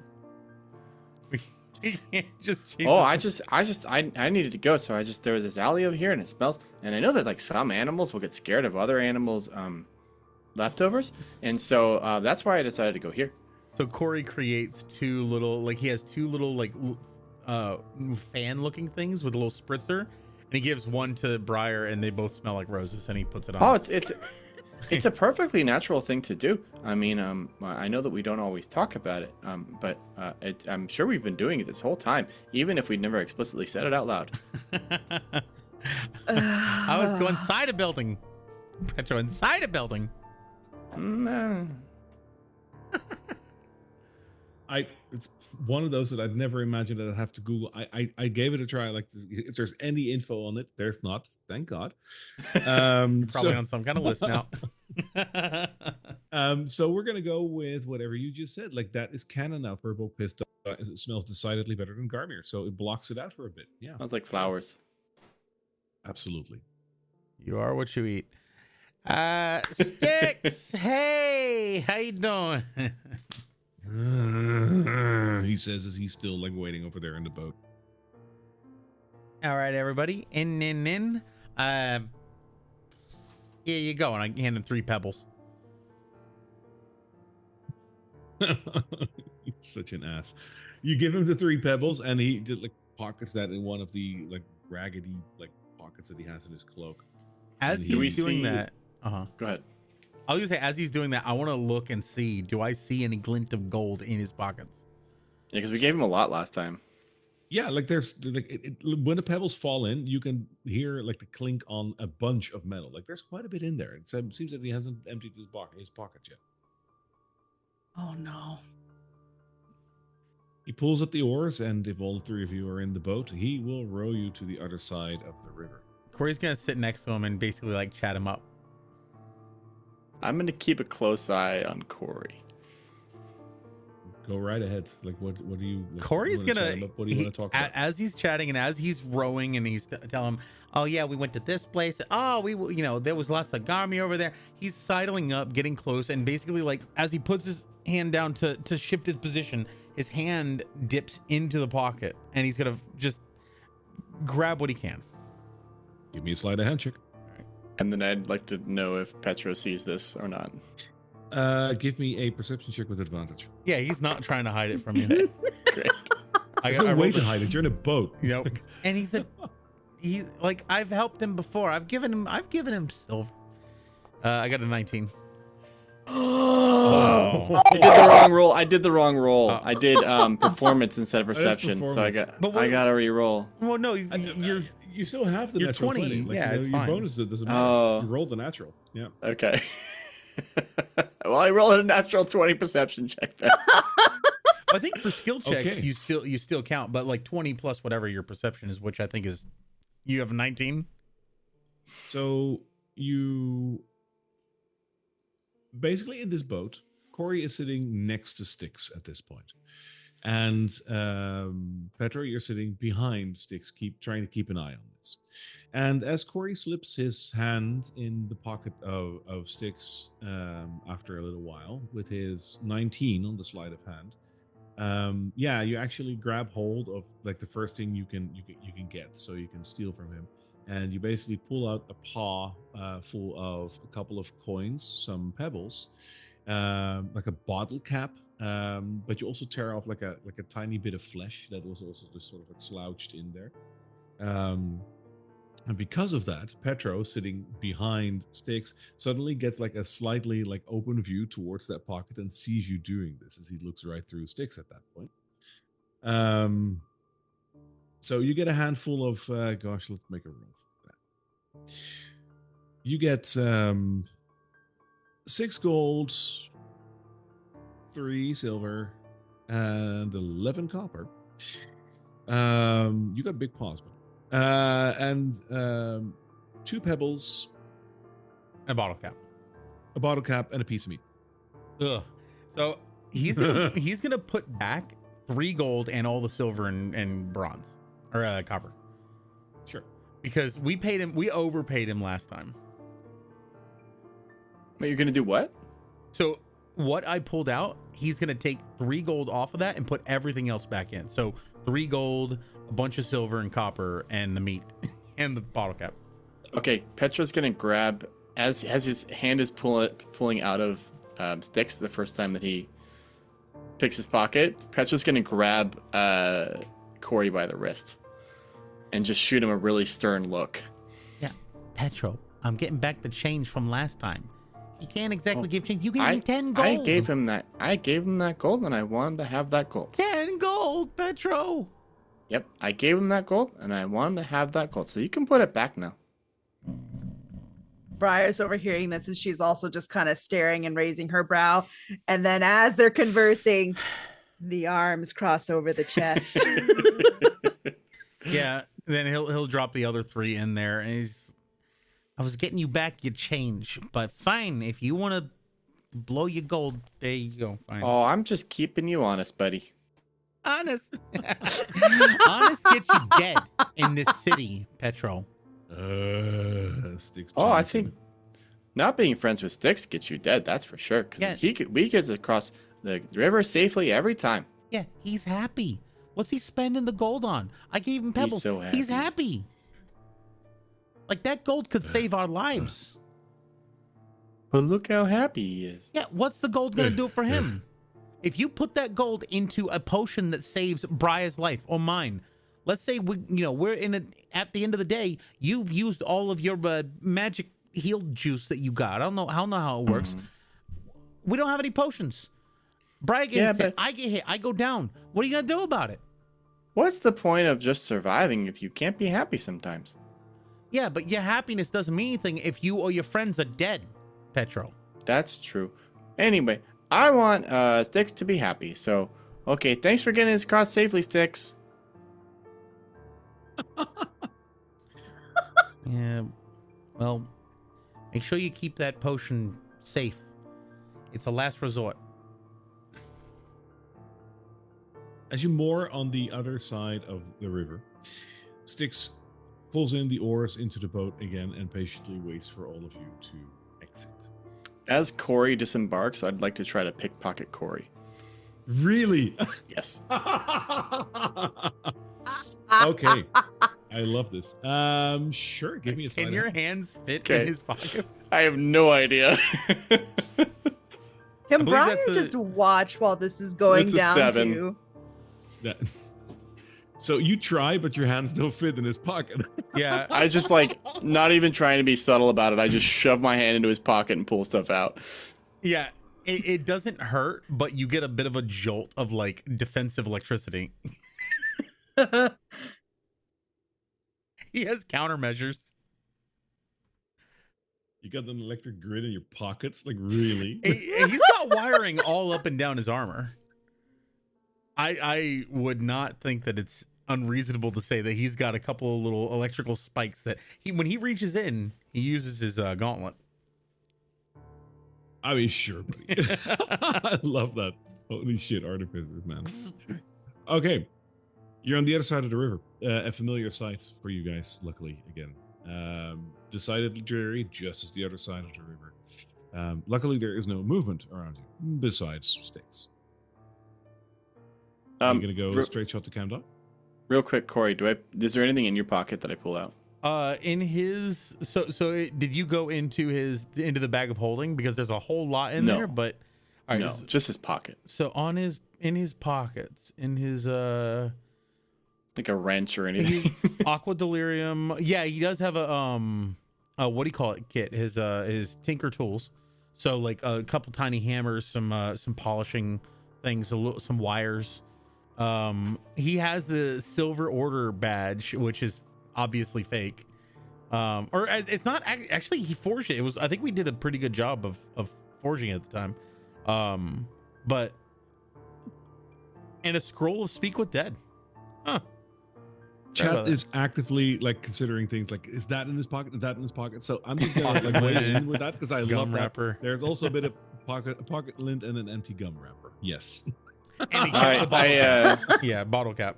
I pull out the empty gum wrapper and I hold it in my hand. And I hold it up to Corey's face and I'm like, see, that's how it feels when people take things from you.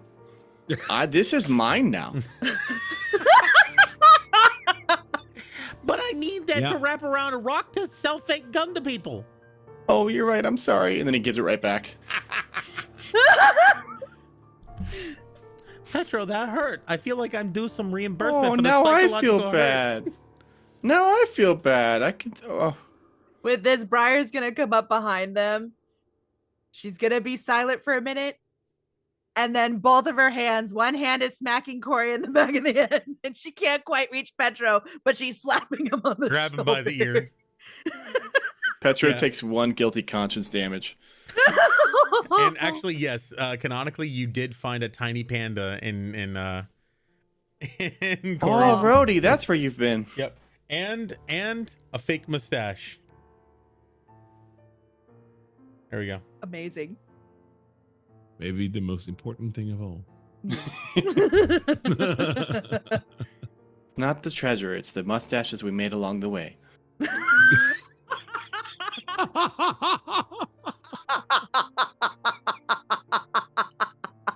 Okay, so you guys are gonna go to Camp Dawn, right? Yes. Yes. Cool. You've rolled your survival checks. Like there's no need to keep on rolling. You make that. That is okay. Woo! Briar's just leading the way with dragging Corey by his ear and attempting to reach up to do the same thing with Petro. Just You arrive near Camp Dawn, the wooden palisade camp that the Silver Order has erected just outside of Drakkenheim. The camp is abuzz, as it always is. There is sparring, there are soldiers running around being busy.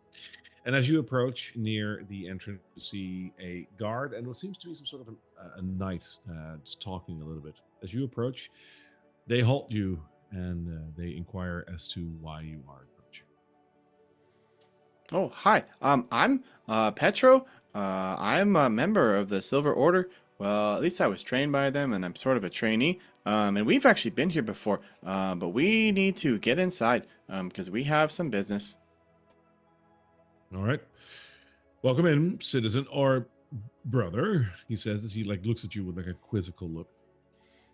Be welcome in the camp. Petra puts on a very strong face and just gives him a nod, like, yeah.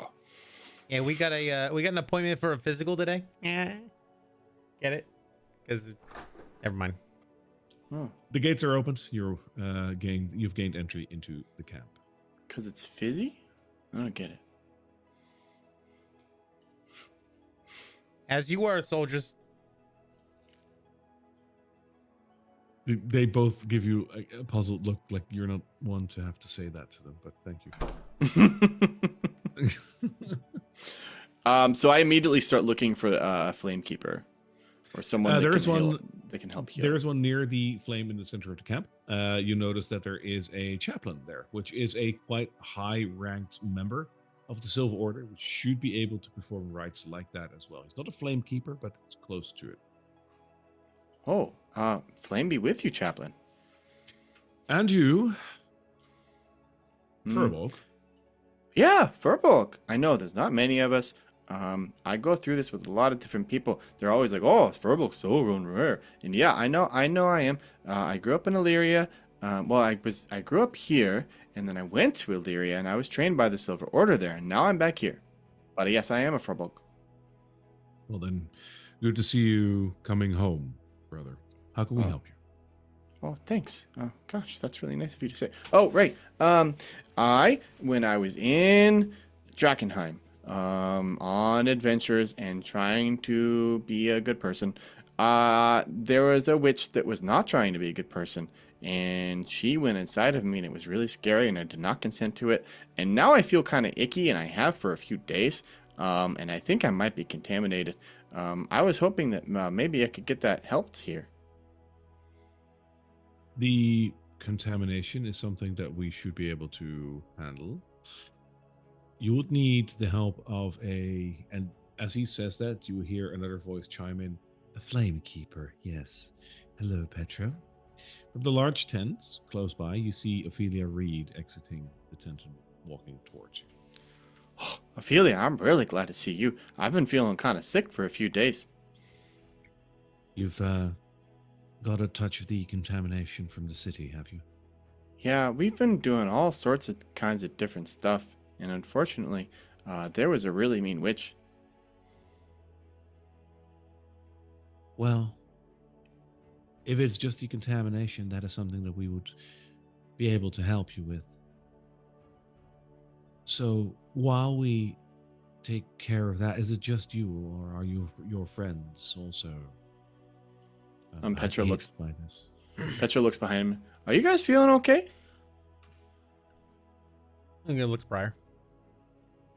Oh, so Corey will say, yeah, no, actually, I'm gonna be completely honest with you. I'm not actually feeling any, form of contamination. I feel pretty on the up and up, but I am very interested in understanding more about the flame and how it helps people to overcome this illness of the body and mind, or affliction, or whatever. I turn to Ophelia and I'm like, Corey here, he used to just kind of steal from everybody and tried to trick people all the time. But lately he's been making some really great progress toward becoming a better person. Not everybody. I mean, I give people good deals if they Pretty needed much it. everybody. Yeah. Well, it's good to hear that you're bettering your life, Corey. I don't steal from Frida. There you go. Not everybody. I'd imagine that your good nature is rubbing off on him, Petra. Slowly. Just like the fire burns slowly, so too must we sometimes decide to take the long approach rather than the quick win. Well said. Wow. I'm really glad that I came here because you have such wise stuff to say like that. Yeah, honestly, we've been trying to take the quick win in all different ways, and it hasn't really worked out too good for us. We went to, a couple of different people trying to get this fixed, and you guys are the last ones we went to, right, Petro? Well, it was more like it was really dangerous to get through the city to come here. And so that's why we didn't come straight here. It's kind of an inconvenient location. I understand, Petra. Unfortunately, relocating this amount of resources and people is very hard to do. We would like to relocate at some point. We have our eyes set on a couple of things, but right now this is the most convenient location for the entire army. I'm very sorry, but it looks like you found your way here, and that's what counts. And I do want to talk to you about that, about the temple gate, and we have a few other things to share. But yeah, I'd appreciate not feeling sick anymore. Allow me to make sure that that is taken care of. If you just wait over here, she says as she walks into the tent and later on comes back with what seems to be like a small chest with a couple of items in there. As she uses those and puts a hand on you, she casts a greater restoration spell on you, thereby removing any of the contamination that you have. You are scot-free. Thank you so much. I will try to avoid that again in the future. Yeah, I don't really want that to happen again. And I know that you guys showed me kind of how to prevent it. So I'm going to try to use that more in the future too. I would appreciate that. It's unfortunately very costly to cast this, and we will not leave any one of ours behind if we need to help you, but preventing is better than healing, of course. You got any of that stuff in like a bottle or something? What, the divine magic used to heal everyone of this affliction? Yeah. Or like a scroll or something that, like, if this happens again and poor Petro here gets contaminated trying to save us with, his good deeds, that if we're in a dangerous spot, like, what if we can't get to you every time, right? Oh, or even better yet, if you don't have a potion, maybe you could teach me how to do it. I mean, I don't have a big chest of materials like that, but, maybe we could figure something out. The issue, dear Petra, is that the divine powers do not always speak from everybody. It requires a dedication and a certain amount of time to really reflect on your inner self and become one with the divine a little bit more, and only then will you hopefully be chosen to be able to perform this. Now, unfortunately, this is not without risk, and because of that, only a very few of us can actually do this. I would like to point out that if we were able to bottle this, as your friend so aptly said, we probably would have done so already in efforts to help everyone better. But you must understand that the fact that our faith can heal the afflictions caused by this meteor is nothing short of, well, a miracle. I turned to Corey. That's sort of what we do here, honestly.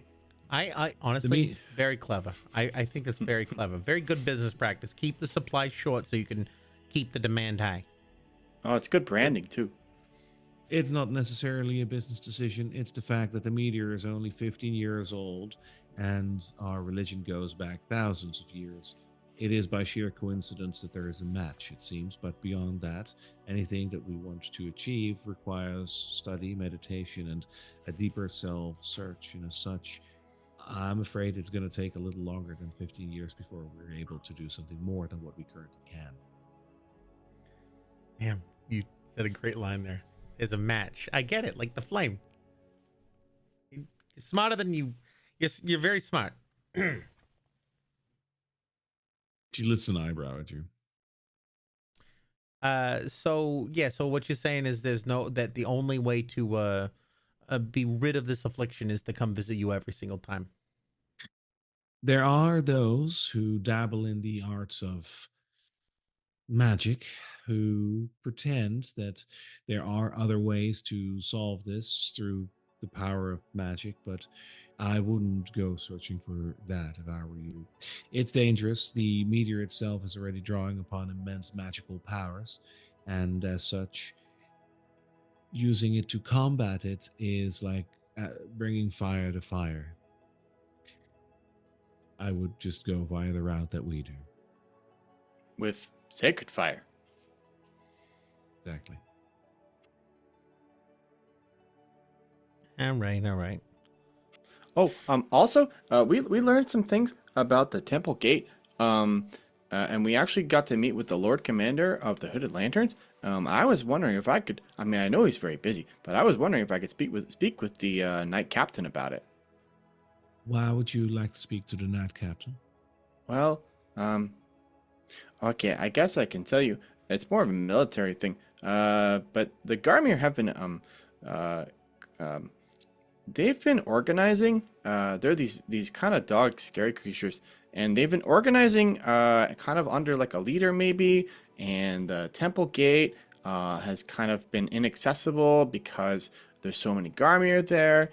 And also, like all of Temple Road going to the Chapel of St. Vitruvio is just like overwhelmed by monsters and by Garmir. And I think that the Lord Commander over at the Hooded Lanterns, he said, well, it's too much for us to handle. And it would be great if we could team up with Silver Order, but we've got so many differences. And so I said, well, geez, if you could just set your differences aside for like a second, then like maybe you could work together on this. And I think that the Knight Captain would like to know that. A noble cause, and I am not surprised that of all people, it's you, Petro, that is delivering this message. You are, without a doubt, the perfect person to connect those who are seeing things from opposite sides. I will bring this to the Knight Captain in a moment, and if he feels like talking to you, which I hope he does, he will come out and do so. Oh, okay, that seems fair. All right. If there's anything else you need, if not, I will go ahead and ask him. You've done so much. Thank you. Thank you very much. I feel a lot better. You're welcome. Flame be with you, she says as she turns around and walks to the tent. And may the force be with you. I mean, the flame be with you. Corey's gonna come up and sort of like climb up Petro and get on his shoulder again, and like hold a little flashlight and look in his ear. So how do you feel after that? What are your symptoms gone? What do you feel differently than a couple minutes ago? Well, I mean, I know that we just had lunch and then we walked over here, but I'm hungry again. Oh, you mean like the sick part? Yeah, I don't feel sick anymore. Okay. So, like, did you feel something come out of you? Did it just go away? Like what are we talking? How like did she draw it out like the humors like with the leech or something, or was it just like it just magically went away like poof? Have you ever like tried to pick up water just with your hands and you like make a little cup, but then all the water kind of leaks through the fingers and it's like it's kind of straining through. It's like if you were holding water in your hand, but it was like really gross toxic water and you couldn't let go of it, right? But then nice lady Ophelia comes along and she says, no, just let go. And you say, okay. And then you let go of it. And it's like, it's almost like you never holding it in the first place. All right. Okay. Makes perfect sense, right? And it's not complicated at all. So yeah, the water kind of just sublimates out of your pores, basically. Yeah, but it's like gross, icky water.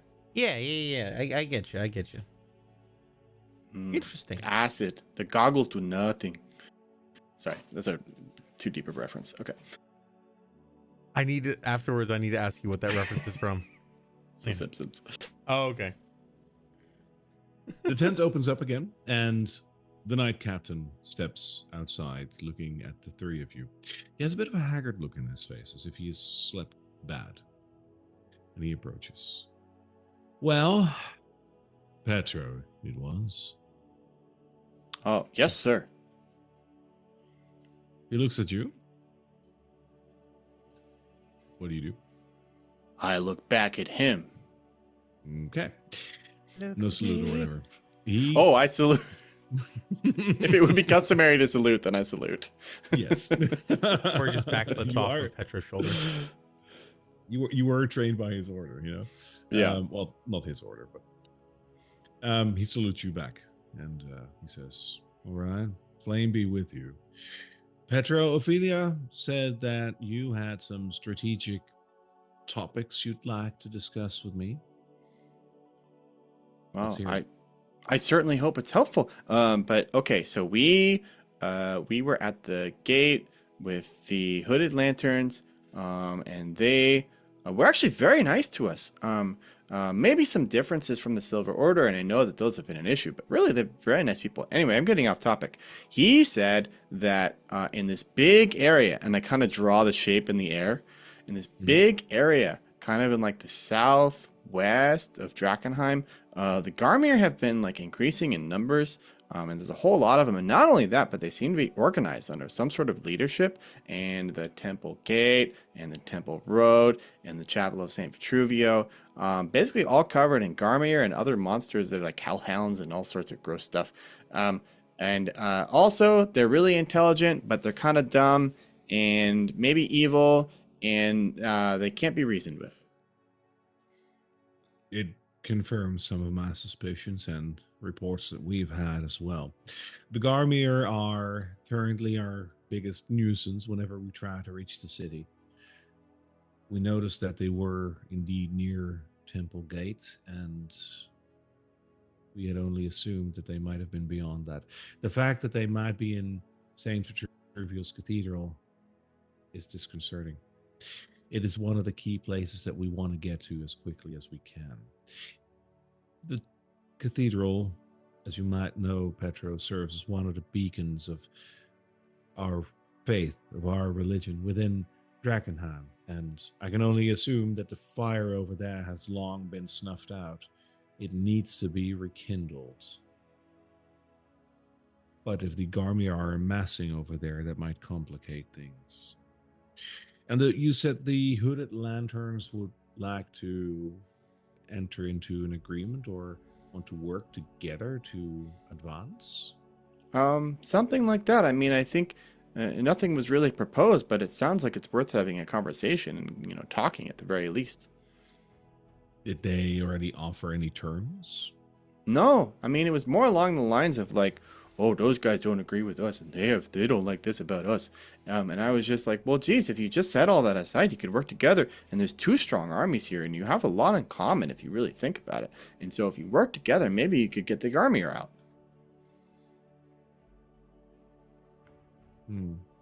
Also, he did not send me with any pigeons. But I don't know, maybe you have some pigeons, and I could take one with me, and we could get a message to him, and then you guys could be like pen pals. He considers that for a moment and he says, I believe we forgot the pigeons in Illyria.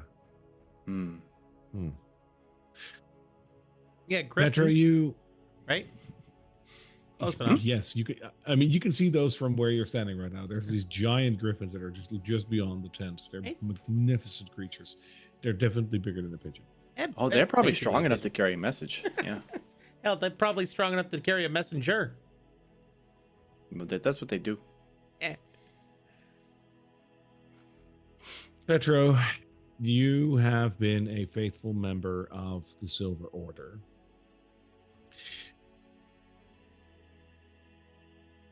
I hope Thank that you you. will take this in stride. I am inclined to listen to the Lord Commander of Drakkenheim. However, his army is decidedly smaller than mine. And while it would be advantageous for the both of us to work together, I'd like to take the advantage in this, and I'd like to be spearheading any sort of campaign we might take against Temple Gate. But his information, his eyes and ears inside the city could be of great value to us. If he is okay with us leading the charge, whatever way we might do that and when, I'm willing to talk negotiations on how to proceed beyond that. You can deliver him that message, and unless I hear anything back from you, I will make sure that either arrangements here are made or arrangements will be requested at wherever he's holed up. It's the garrison, right? Near the Shepherd's Gate. Oh, yeah, that's right. And yeah, that all sounds super reasonable. Good. Honestly, this guy's pretty formal. You may want to actually do the whole, write it out in a letter and use a seal just so that he doesn't he's like, are you guys, is what you guys said actually true? Because he's the kind of guy who'd probably do that. Oh, gosh, that reminds me. He sent you a love letter, and I pull out the message that I wrote down from the Lord Commander and hand it to Knight Captain Theodore. Oh, He sorry. reads it, It's including not the, it's not a love letter. I might have added the last line. He reads this thing like completely down to the love Lord Commander line, and looks up and he says, well, this ain't his handwriting. That I know. I've seen some correspondence before. Oh, it's Who my wrote handwriting. this? I didn't know you could write, Petra. Oh, well, that's what I learned in Illyria. Yep. You impress me day by day. All right. There's little hearts above the eyes. And the J's, too. I've noticed. Is that how you know it wasn't his handwriting? This heart No, that shaped a was little one bit of- like a frog. No. Just a little Cool. tiny There's like doodle doodles of in a the corners, frog. too. Like doodles of like frogs and potatoes and stuff in the corners. There's like a doodle crudely drawn of the Lord Commander and the Knight Captain both sitting on the wall, holding hands, looking at the sunset. There's little stick figures, but they're labeled. See, this is what we fill our time with when we're walking from place to place. That's right. This is why we roll so low on our survival checks. It's because we're distracted by this kind of stuff. By drawing, yeah. Yeah. The Knight Captain sees all of that and he's like, well, I would have noticed that it wasn't his handwriting indeed because of all the drawings or whatnot, but what have you done? Anyways, could you please relay a message as is the way that I will tell you and say Sure. that we're open to negotiations. Negotiations. If he agrees to have us lead the charge, If he agrees to We lead will- the charge. we will agree to meet him at the garrison within Garrison. 3 days. 3 days. Oh, so I gotta deliver this message quick then. Well, you got 3 days. I'm pretty sure that you can manage that, can you, Petra? Love, Knight Captain. Okay, got it. The Knight Captain looks over as you write that down and he says, my dear Petro, Oh, I understand that the tenets of light include that to love thy neighbor, and Yeah. while I very much believe in that, perhaps choosing those words not the best course of action right now. Could Oh, you please okay, replace okay. that with something of regards? Petra just rips off the part that says love on it on the bottom. He's, I'll just keep that to my fan fiction then. Okay. Thank you, Petra, for providing us with a much needed service. Is there anything else that you would like to report on? Anything else that I should know? We actually got a something that we may have to do that might take a little bit longer. Is it possible to go with 5 days. I don't know if we're gonna be able to give him a message back in time for that, unless you guys just Oh. want to just show up. I mean, this seems pretty important. But also maybe we could send it with one of your Griffin Knights. We could do that, but I'd rather keep them here until we have to send them out all together with the army. By themselves, they're magnificent, but they can be a little Conspicuous. daunting. What if they get, well, that, and what if they get shot out of the air? Like, it's hard to train a griffin. Together, they're formidable. That'd be a real We're quick just- end of negotiations right there. I would say, right. I wasn't thinking that the hooded lanterns would shoot them out of the sky. I was afraid that the Garmir would. If they have the gate, they might have the ballistas too. If they're smart enough to congregate there, they might be smart enough to operate the ballistas. I don't want to bet on that. I'm just saying it's harder to hit a pigeon than it is a griffin. Duly noted, Petro. In the meantime, I'm okay with 5 days as long as the message gets across and preparation time is there. I will accept 5 days, and hopefully those 2 added days will not add too many numbers to the amassing army near the temple gate. I mean, We'll yes, see we as could- time unfolds. Yep. All right. Well, thank you very much for your time. Thank you all for your services here, and hopefully soon we'll all be able to work together in a great big family of carnage. Oh, I think what he's trying to say is, I hope that this is a fruitful alliance. Hey, yeah, actually, pretty much. I'm so proud of you, Petro. Right. I wish you good luck out there, and we'll see each other hopefully in a couple of days. Best of luck, and let the light be with you. Oh, light be with you too. And Petra salutes him. Salutes you back, and he walks back into the tent. And Petra takes the little piece of paper that he ripped off that said love, and he starts writing like below that. He's kind of scribbling. So you guys want to head out? I think we have a place to visit in we got a bar to go to, right? That we do. Before we go, I would like to Yes. upgrade my armor a little bit. Sure. What do you want to do? I would like to move from light armor to medium armor, if there is any at the barracks. Is there anything in particular that you'd like to get? I'd like to peruse the medium armor. Sure. They have a blacksmith on site, as like a large army like this needs armor services. Depending on what you'd like to get, they might have some for sale, like at the very least, like used armor or something. Let's have a look what they would have feasibly. Which I imagine like a chain shirt and whatnot, that's not going to be an issue too much. Let's say that they have chain shirts and breastplates. That's what they will have for sale. I think I'm gonna go with a chain shirt. All right. So the chain shirt, which will give you an armor of 13 plus your dex modifier, Yes. which would bring you, I believe, up to 15 in your case. Yay. Which, yeah, it's a nice upgrade.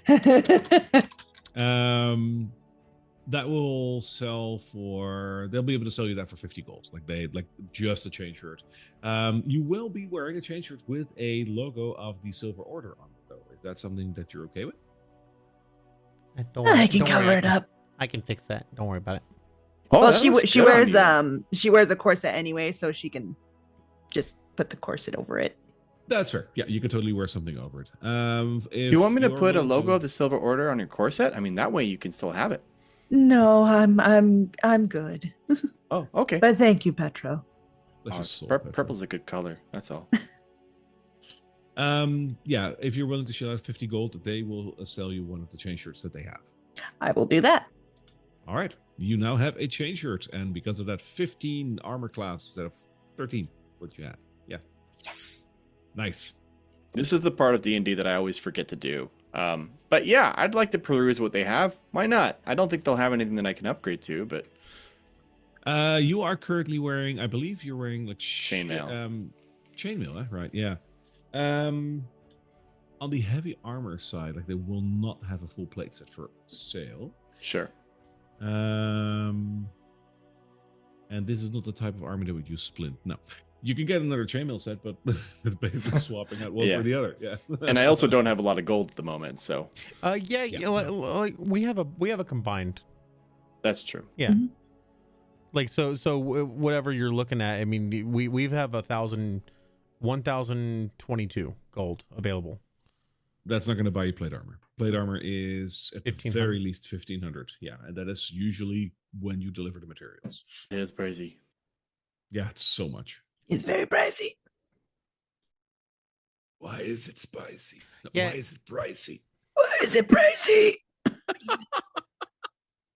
Clipped. Petro. See, this is exactly why you gotta conserve gold at all times, because like if we had a little bit more, who knows? Now, obviously, they don't have it here. Remember, we got a deal with Mr. Blacksmith guy over in Emberwood. We still have to go check in on him. He might, who knows? He might actually be done with your little project. Oh, I forgot about that. Oh, we do gotta go check on him. Yeah. Yes. But we had two things brewing with him, right? We had given him the iron and Yes. asked him to work on something that Corey could potentially help augment, an armor set for Petro. And I don't remember if we had also talked to him about making some form of like tool set for Corey or weaponry for Briar. Okay. You considered it, but you said let's do these two things first. So you haven't given him an order for that. Okay, cool. All right. Are you willing to leave the camp again for now? Yeah, I think we should. Oh, What was that? Petro? I'd like to go say hi to my friend. The Griffin. All right, me and Briar will wait for you over here, I guess. Briar, you want to hang out? Sure. Have you given She's a also name gonna to go what? ahead and sell her leather armor. Sure. They'll buy that for they're not going to pay much for that because they don't have a lot of use for it. But they'll pay 5 gold for that. Fine by me. So For the griffin that you want to go and have a look at, Petro, do you already have like a pet name for it?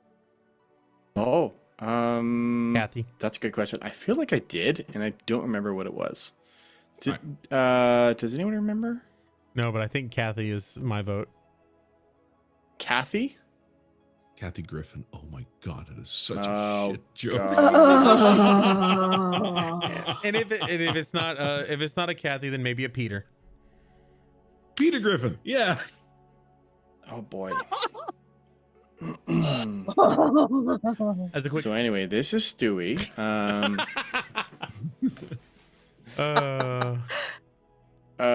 Beaker McBeakface. No, I don't know. No, I don't have a pet name for it yet. No.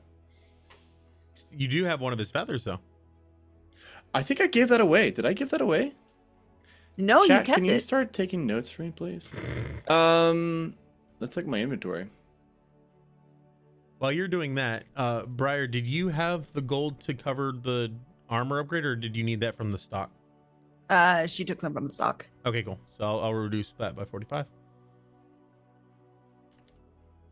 So I think I give it away, guys, because I don't remember exactly when, but I do believe I gave it away. The griffin feather. Oh, I gave it to what's her face in the woods, the druid. Oh right. Oh, the lady. Yeah. Yes, you did. Yeah.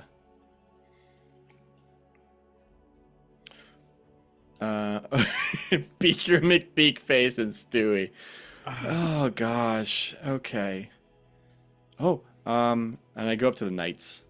I'm just like, oh, hey guys. I was here once before, maybe like a week ago. And you said I could say hi to your friends last time. But I just want to make sure it's still okay. both of them like look at you, and they're wearing these like full plate helmets, so you can like almost not get any eye contact. They basically just stare at you. They don't say anything. So Gosh, you get the feeling that it's maybe okay, maybe isn't, but they didn't say no. those guys are so cool. And then I go over to Stewie. Oh, hi, Stewie. I don't know if we met last time. I think I met your friend. But I'm Petro, and it's very nice to meet you. And I do this all with speech of beast and leaf so that they can at least partially understand me. Give me an animal handling check with advantage. Okay. Animal handling. Advantage. Roll. It is a 15. Nice. You say this to Stewie, the griffin, and so funny. It lowers its head to you to such a degree that you get the feeling that you might actually even be able to sit on it should you so wish. Oh, Stewie, I don't want to be rude, but that's very kind of you. And then I put my hand on its shoulder, and I'm just like, oh, I'm pretty sure, I don't think you want me to actually ride you. That would be a big, I'm pretty big, and I know that you're a bigger than average griffin, but I think that's reserved only for knights. It lets out a very loud squeak, and you get the feeling that he just likes you. Oh, I like you too, buddy. You seem very nice. Oh, Beaker, I'm sorry, you too. You also very nice. And also, Beaker, the last time that I was here, you gave me a griffin feather. And I took that griffin feather and I gave it to the lady that lives in the woods, and it made her so happy because she's met eagles before, but she had never met a griffin. And so she said, oh, this is so pretty and beautiful. And that's something that came from you. So I think that you should be proud about that. Not only because it's pretty, but also because you made somebody very happy. Beaker and Stewie look at each other, and they both like scream very loudly. I scream loudly too. Oh god, I'm so tempted to make you a performance check. I'll make a performance check. Yeah, let's do it. It's 14. Cool. They let one out again in unison. There's a certain kinship that's happening here in the moment, which is, in a sense, very endearing. I say, oh gosh, I wish I could say and hang out, guys. You're so cool. But I've got my friends. They're adventuring with me. And I gotta go check back in on them because we're sort of operating as a team, even though we don't have a team name yet. But I promise I'll be back, and I promise that I'll visit you again. They squeak one more time at you, and then they rest their heads. Oh, absolutely, yep. And then I go over to the knights again. I'm like, oh, I know that you guys are very cool, and I know that you don't talk a lot. But I just want to say I really respect what you do, and I appreciate you helping the people of Drakkenheim and what you do for the Silver Order. It's really admirable. Both of them look at you, and one of them does a very faint nod with his helmet. They don't say a thing otherwise. Petra just kind of awkwardly stares, and then also does a faint nod. They turn their backs to you and start, continue whatever they were doing. Okay, well, nice to meet you, I guess. Blame be with you. And I start making my way back. All right. As you three leave the camp, I'm going to pull you back up to the city map. Here we are. You're going to travel back to the city and potentially to either Buckledown Row or Embroiled Village, I imagine. But before we do, I would elect to have a quick break so we can do our bio, etc. And we will be back right after that. So don't go away. We'll be back in 5 to 10 minutes. See you soon. Hello, everybody. We are back from our break. Just before our break, our good friends have traveled all the way to the Camp Dawn, the encampment of the Silver Order, and talked over there with a couple of people. And Pedro got cured of his affliction, so he's no longer slowly mutating into a pile of goo. So that's good. Yay! We do like to keep them around for a little while longer. So that's a win. Now that you have traveled away from Camp Dawn, where do you want to go? I think we have some business in Emberwood. We do, and it's kind of sort of not Yeah, we don't very have to go dangerous to into get the there city. for once. So, yeah. It's actually a relatively safe travel from Camp Dawn to Embroiled Village. Even if you just follow the roads, you're literally on the outskirts of the spokes. Nothing's going to happen to you there either. So with that, yeah, we're going to bring you to Embroiled Village right then and there. No Cool. issue whatsoever. We're so good at this. For now. Oh no, a troll! Oh no, a troll In king. Embroiled Village. Oh god. You enter the village, and I hope, much to your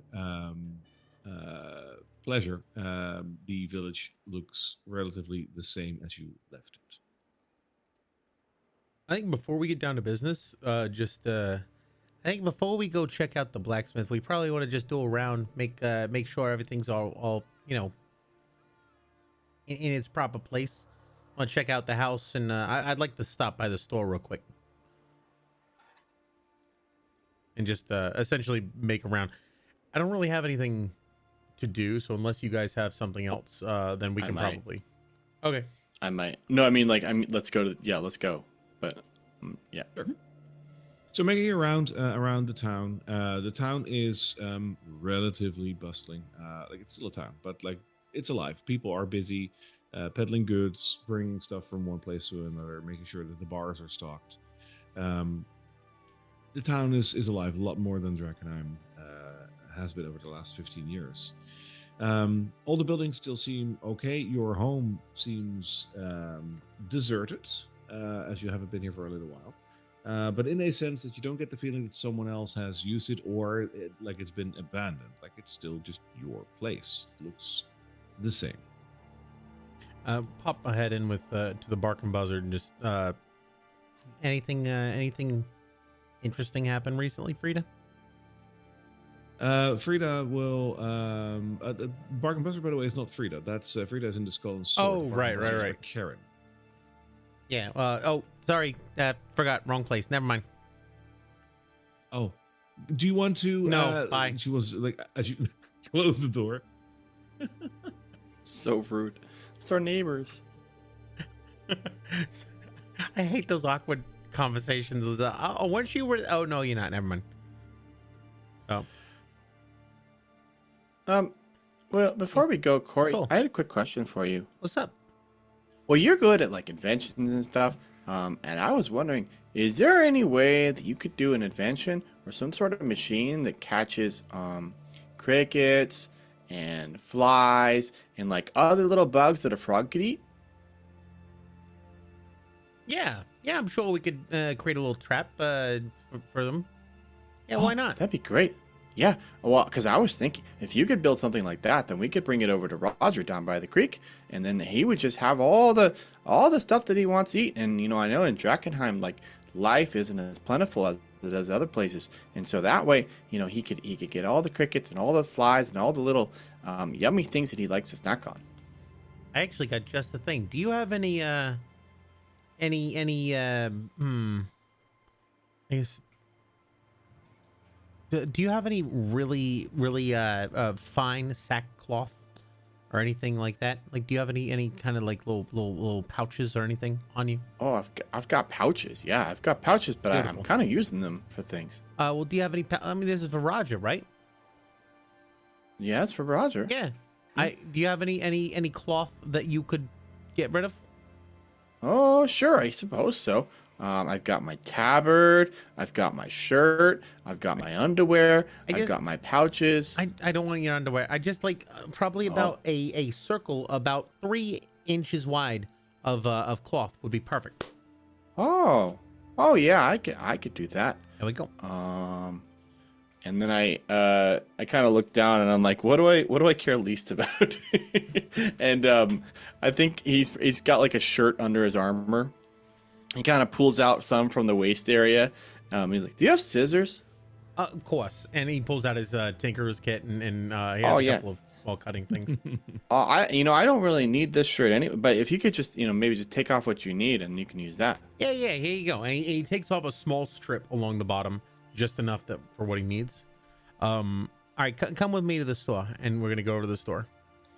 Sure. Oh, and my shirt's a little more airy now too. That's kind of nice. There you go. Right, so all I need is a little bit of this, a little bit of that, and he's gonna grab a small like mason jar, kind of like little glass jar that probably used to have some either hardware supplies or a potion or something that he's not using anymore. And he's going to affix using the lid of it that he's cut a hole out. He's gonna use the lid to affix the patch of cloth inside, and then have a couple of small pieces of metal affixed to the edge that are poking it up to make it almost like a cone, so that it goes up, and he cuts a tiny little hole at the top. And then he's gonna unscrew it, take off the lid, find some, like maybe some rations that have been left out, basically some either some good food or rotten food, throw it in there and close it. And he goes, all right, watch, and he puts it out, and basically a fly that goes in through the cloth hole in the center will have a much harder time coming out because it's a cone. Yeah, I've seen that kind of trap before. Yep. There's like bee traps that work like that. Yep. So he creates a little fly trap, and he's like, all right, so next time we come back, you should have a couple of flies inside this thing. Oh, I was actually gonna just take it over to the creek and leave it there. Maybe we could hide it under the bridge, and that way nobody takes it. That'll work. Okay, great. Do you have like a little bit of string so maybe I can hang it up or something? Who are you talking to? He pulls out like, which kind of string would you like? I got yarn, I got hemp, I've got, he's got like 4 different types. Oh, wow. Yeah, we'll just take this one. Yeah, here we go. And we'll bring it over there. I love that. Great. Roger's gonna love this. I love little projects. Oh, Roger, are you around? Oh, hey, buddy. You've been growing, I think. Roger L. Froggington. Oh, it's good to see you too. My friend Corey here. He's great. He made something for you. I'll never get over the fact that we're talking to a frog. He strings it up under the bridge. Oh, so basically, if it's ever like you can't find flies, there he is.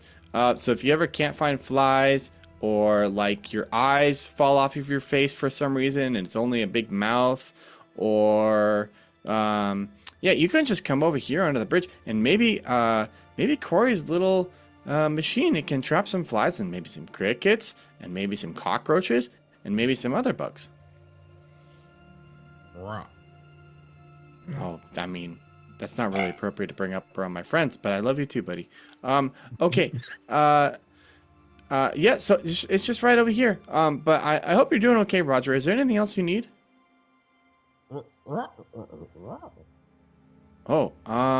Guys, hang on one second. And I'm going to cast Speak with Animals. Could you repeat that last part again? Really appreciate the fact that you hang this up. It's no problem. How have things been in Embroiled Village lately? Really quiet. Oh, that's good to hear. That's good for you, probably. Yeah. Well, if you could do me a favor and you could just, try to remember any suspicious activity, or,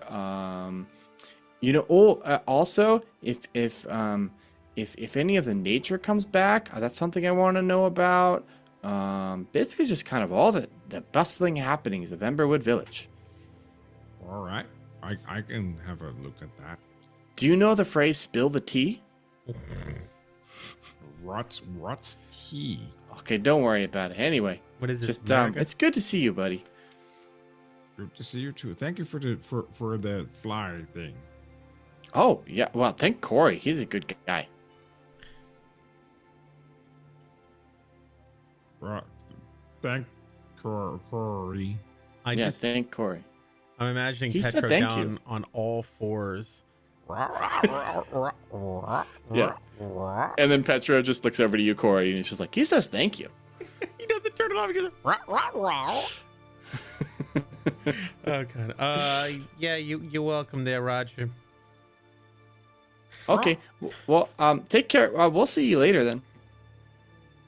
Later, alligator. Oh, that's pretty funny. Ah! That's a good rhyme. We didn't hear it. He's got As some you- great jokes.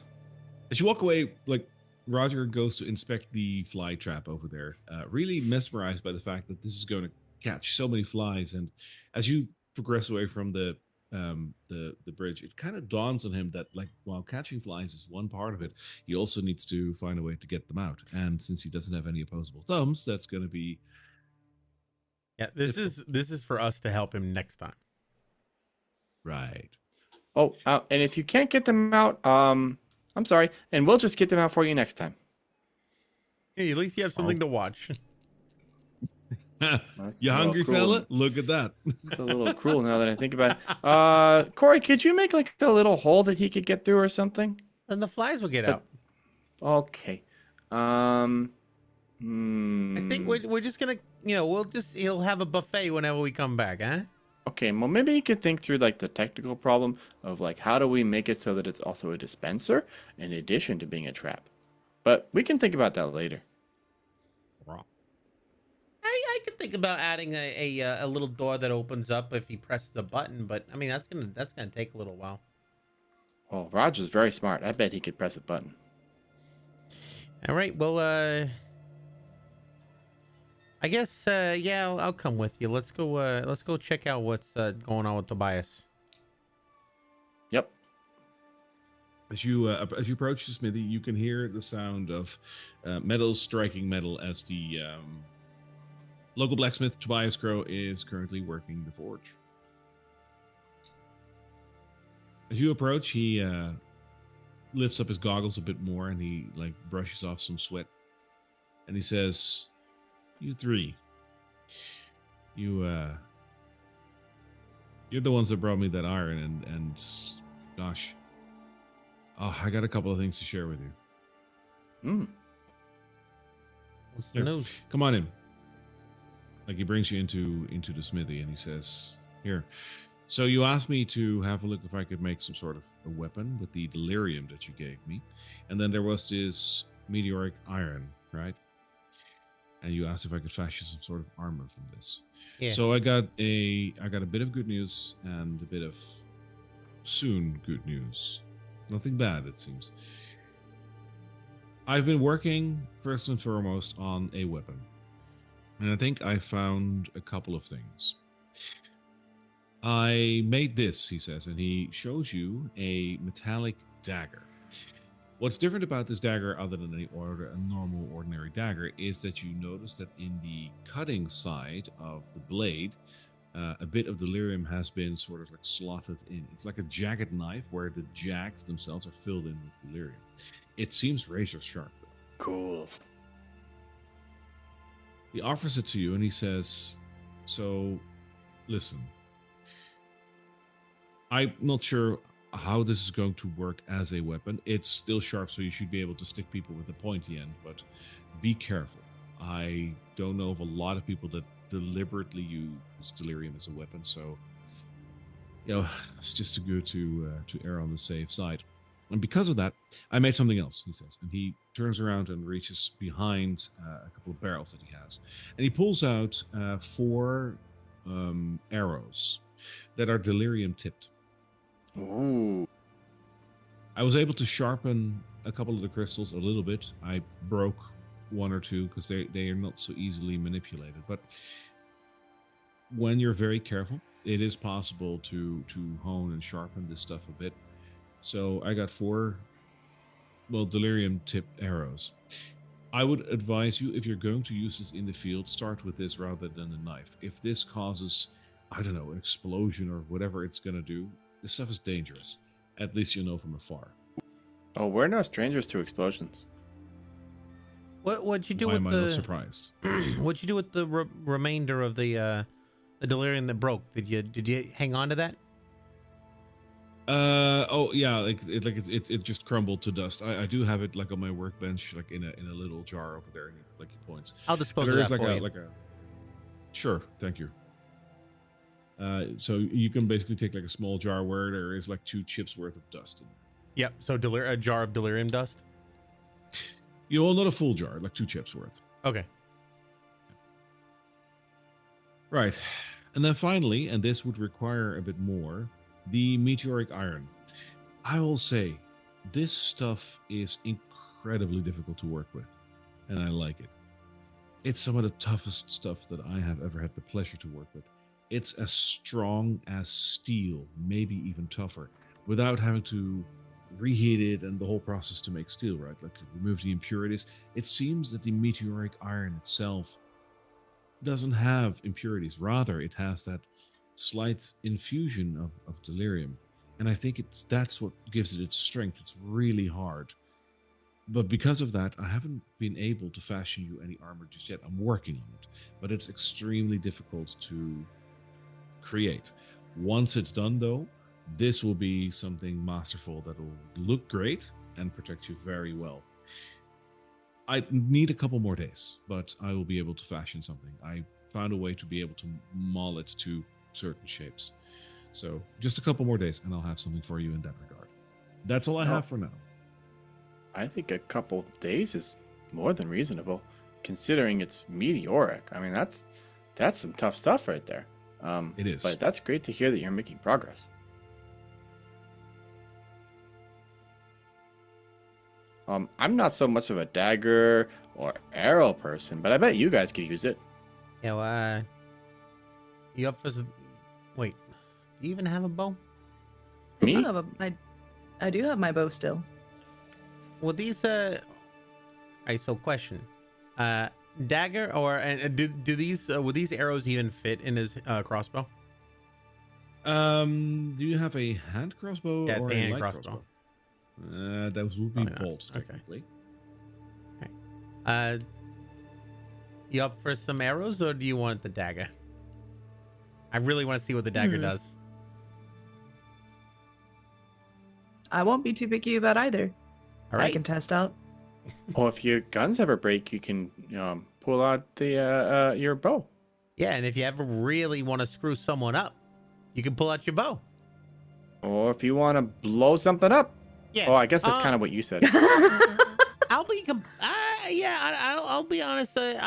You probably don't want to go doing that on a regular person because that's cruel and unusual punishment. Now, I mean, if you can, if you got to defend yourself, I don't know, feels a little.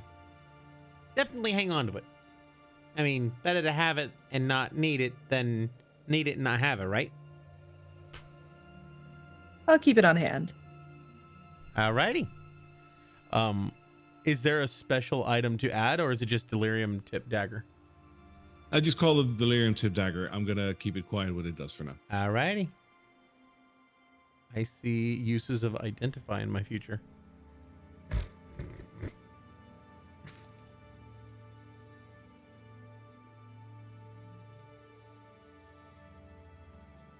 And Cool. how many arrows were made? 4. 4. Delirium tip dagger. Cool. Yeah, on that note, what time of day is it now? We've been walking around for a while. It is slightly after midday, so you'll have basically the whole afternoon still left.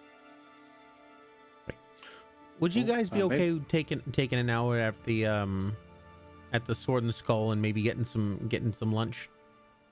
Oh, I mean, I've never say no to food. I think we should check with the shopkeepers too, to get supplies and everything. Oh yeah, we can see what they got. I don't maybe know it's just exactly what we rations. need. I'm running low on potatoes. Yeah, we can grab some potatoes, I guess. You're always running low on that. Oh, we can see what the Skull and Sword has by way of rations. They might have some if we get it in bulk. They could. I mean, shit. Honestly, Frida could use the cash too.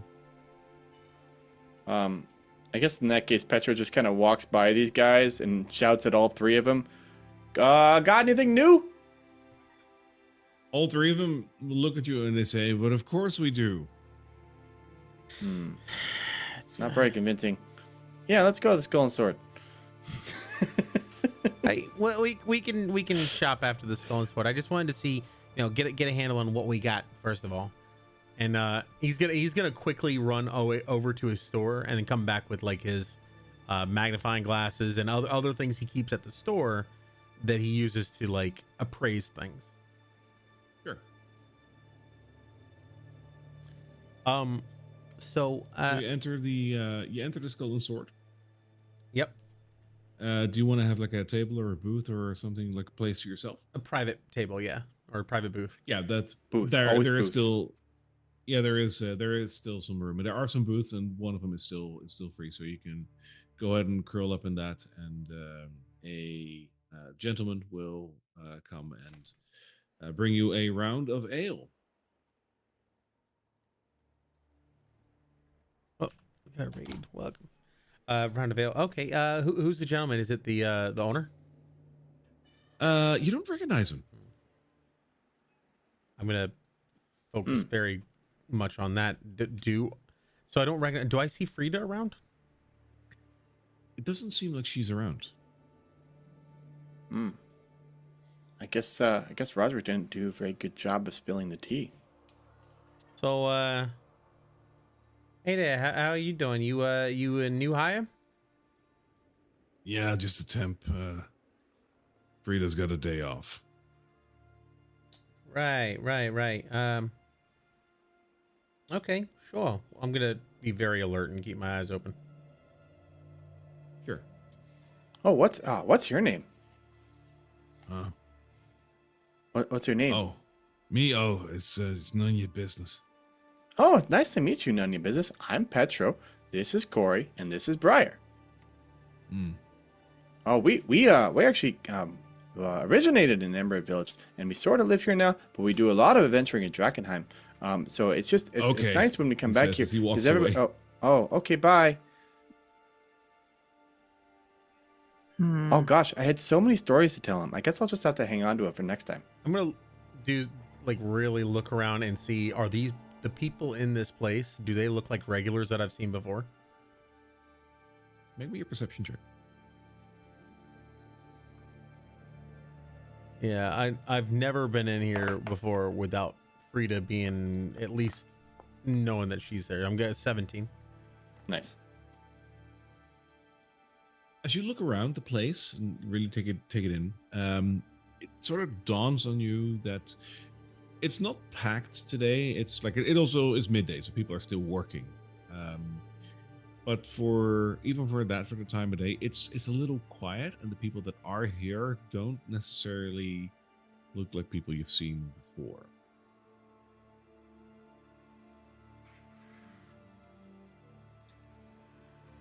Well, everything's totally normal here.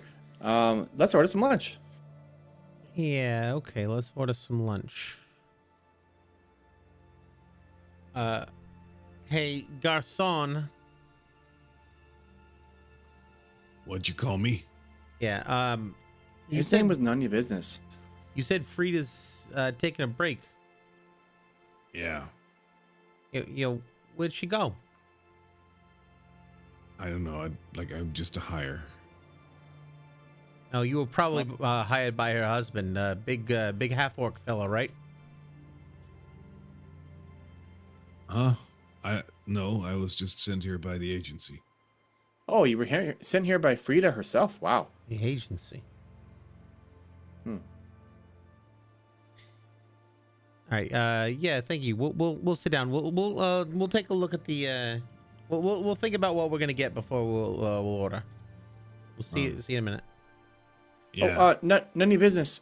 What's good on tap right now, or what do you have going on in the kitchen? What's good right now? I don't know. Just like beer or like. Well, I prefer to eat with the seasons. So if you have anything that was like harvested recently, or just shipment that just came in, that would be ideal, honestly. We got like potato soup. Oh, and- I'll take that. Potato soup for me.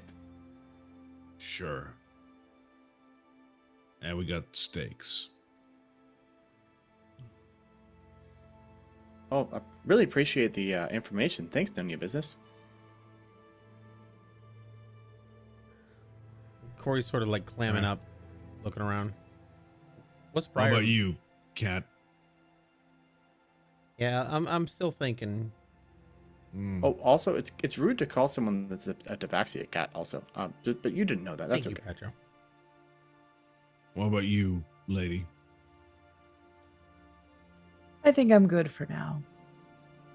Mm. All right, just let me know when you want to have something. And he just like waddles back to the bar.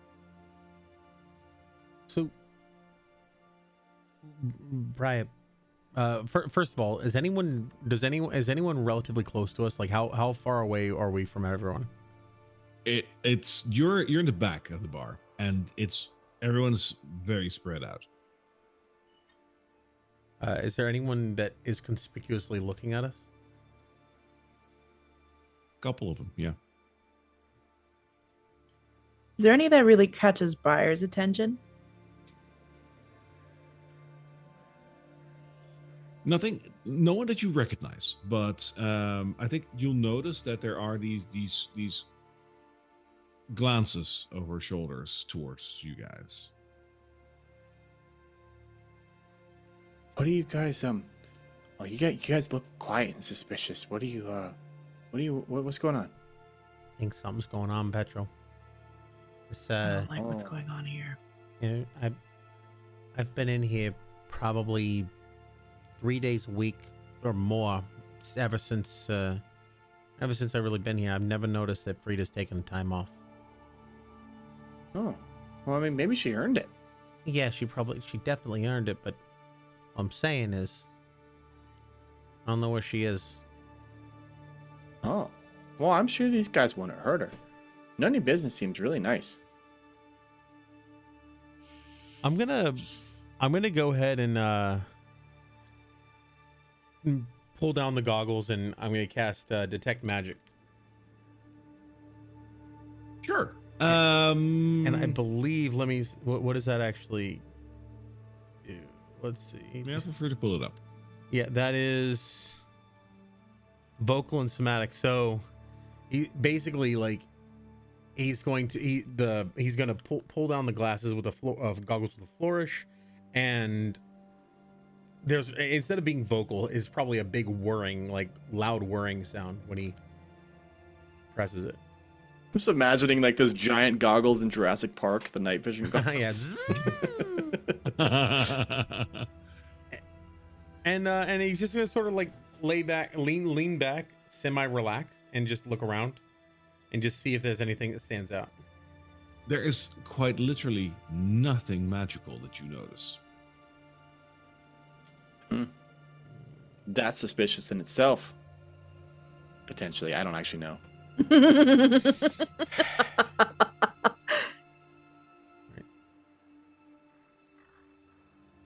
Maybe the magic was inside us all along. My friends are my power.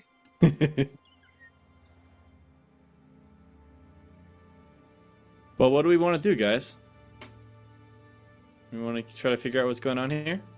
I'm gonna stand up and make like I'm gonna walk to the back and just keep an eye out on the crowd around me and see if I notice any reactions. The back, like the kitchen? Yes. I'm not actually. Give me one more perception check on that. Okay. That's an 8. I was gonna say, can Briar help kind of keep an eye? Sure, you can. Like, you're probably looking out as well, so make a separate perception check as well. Let's see what you see. I think Petra's still kind of naive to what's happening. I'm getting potato soup. Potato soup. Oh! Natural 20 for a 21. 20. All right, Let's there go. you go. All right. There you go. Another natural 20. Briar, as you look at these people, you're noticing that Corey's standing up and walking towards the back. A couple of them all like intently look towards Corey.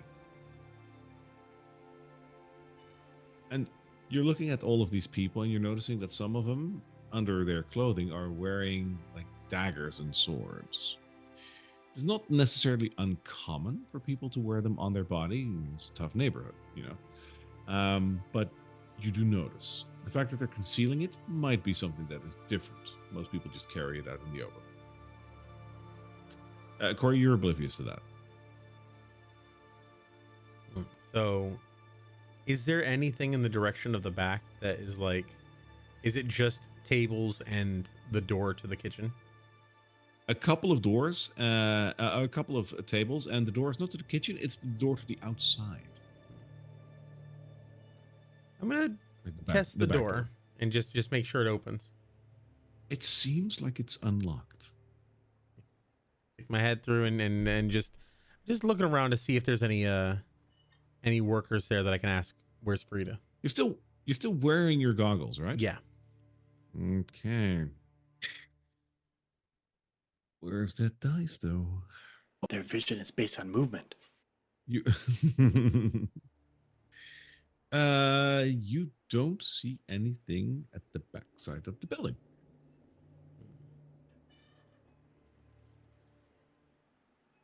Do I know if they're okay? Yeah.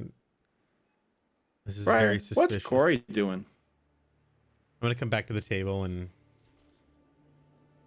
something's off here. Well, I haven't gotten my potato soup yet, so yeah, I'd say so. Yeah. The service is off is what's off. It's just being brought, as you say that. A bowl of flaming hot, hopefully potato soup is brought to your table, as well as a mug of ale. Here you go, big fella. Enjoy. Oh, I forgot to mention that I don't drink, but I take a big sniff of the soup. It smells soupy. Okay, and I start eating it. Hey, seriously, what's your name and how long you been here? To the Why? barman. Because I'm a friend of Frida's. I've been coming here for a lot longer than you've even been in town. And I need to know this. I'm me telling her how your service is. Why, I'm not allowed to fill in and make some money? It's a No, tough you're time. not. What's your name? He's gonna try to bristle up a bit with his fur. I don't know if I like your tone. I think he has a very honest question, sir. Petro is realizing finally that something's going on and just gently sets down his spoon as he finishes eating his potato. What do you think this place is? Buckle down row? We do things civilized here in this city. Town.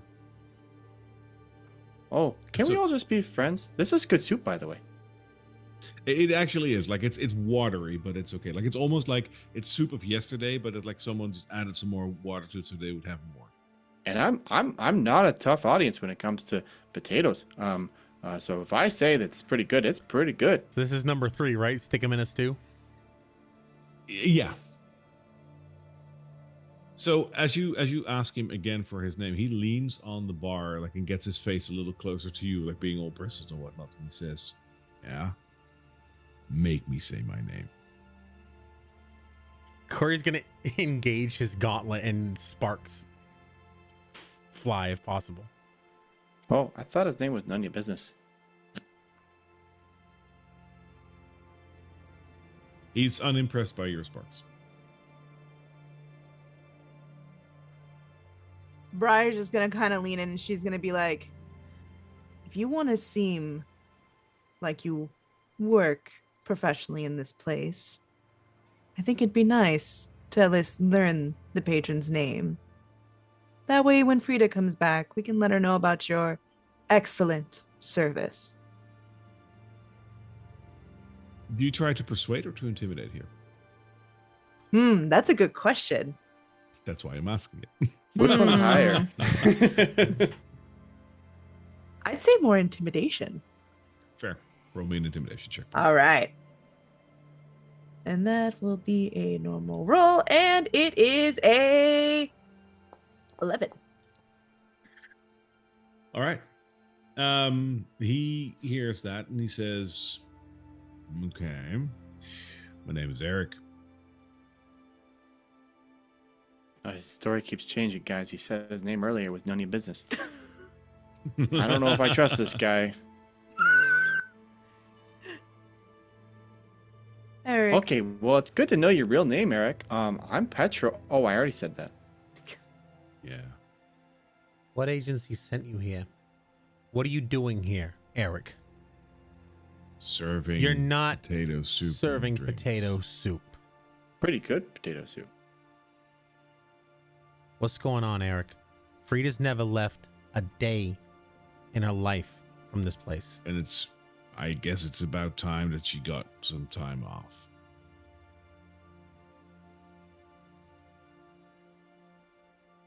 You're lying to me, Eric, and I don't like it when people lie to me. Why would I lie to a cat? I'm gonna look around and just try to gauge the situation from the people around. Does anybody look unduly focused and potentially tense? I don't think unduly is the right word here. You're making a ruckus, so everyone's am. looking at you. Okay. And now that they're all looking at me, do I recognize any of them? No. I think what my friend is trying to say is that Frida is our friend, and we just want to make sure Yeah. that they're okay. Hey Petro, remember that thing we got to talk to the store owner about? I think we got to go check that out right now. Oh, I don't remember, but I will go with you. Yeah, how much for the soup and ale? 2 gold.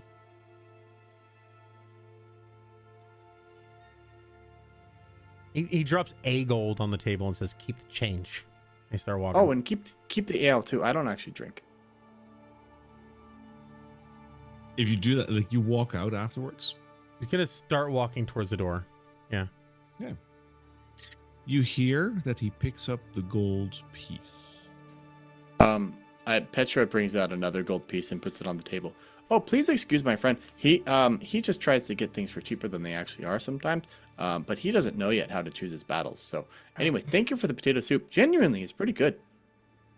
Eric gives you a bit of a smile and he says, "Well, thank you for being honest. Have a good day, sir." And then I follow Corey out. All right. You make it out the door. Something's going on back there, Petro. That was... She never charges that much for potato soup. Look, I'm gonna agree with you on that one. It was pretty good, but I don't know if it was worth the gold. It was definitely not worth the gold. But things were getting really tense, and I decided that 1 gold was less important than like our lives and our well-being and my spell slots. I mean my energy level. My mage bullets. Yeah, so as we were walking out, he's still got his goggles on. He's scanning through. Does nothing rings out magical at all the entire time? In this skull and sword? No. No. Wow. Okay. All right. Well, at least we're out of there. That was trouble. But now I'm worried about Frida. Corey, do you have any enemies? Well, that's a good question. The real question is, does Frida have any enemies? That's actually what I was just about to ask. Do you know anybody Frida had any recent dealings with? Not that I can remember. I mean, last time we went in there, or a couple times ago, we did see a lot of the Queensmen in there with Mel. We may have to have a chat with Mel, but like I don't like leaving without knowing where she is. Let's go. Did any of those guys look like they could have been with the Queensmen? I suppose that's the question we should have asked. Not impossible. Yeah, that's the problem, is they don't really wear insignias or anything like the Silver Order, the Hooded Lanterns, so you can't really tell. Now let's see what these guys got to say. Hey, Orson. Yeah. Hey. You seen Frida around? The lady who runs the Skull and Sword? Not for a day. Somewheres. Did you happen to talk to her recently? I know you sell the best supplies around here, so she probably came to you for supplies. No, I haven't spoken to her in a day either. So something wrong. Yeah. Well, what about the Skull and Sword? Have you seen any unusual people going in there or out of there? Not really, but I don't pay close attention to that.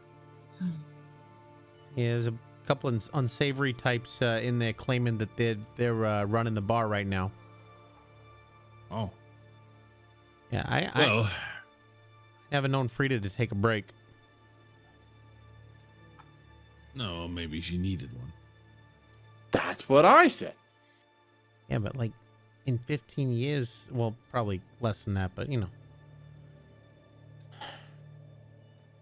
Well, Hang on, I'll be right back. Is there a cellar or anything like conspicuous around the building? On the outside, no.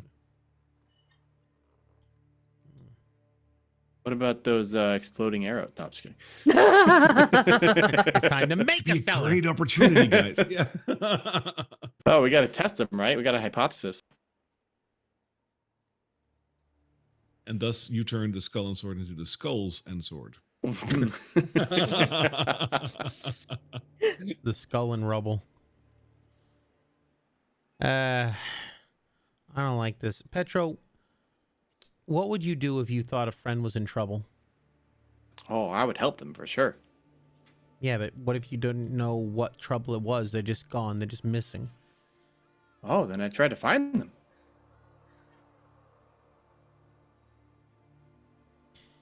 Well, I think Frida might be missing. I don't buy it that this is Oh.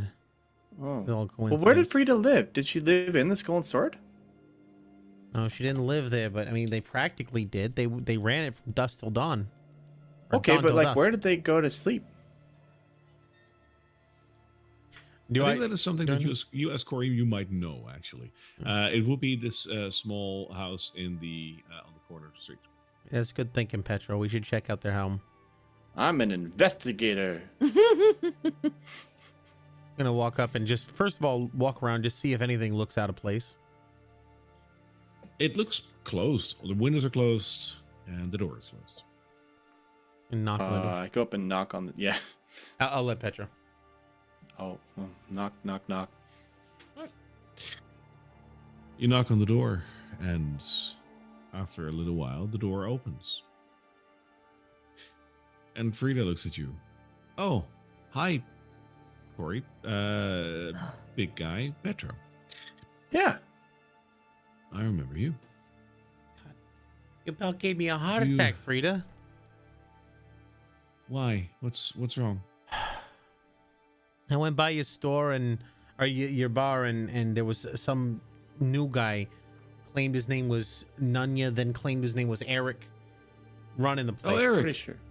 Yeah, he's a temp that got in for a day. I just took a day off. I wasn't feeling well. Oh, why aren't you feeling well? I owe Eric an apology. I mean, then we all have a day where we don't feel great. Like I have that today. It happens. Oh, I had that Bar yesterday. needs to keep on running though.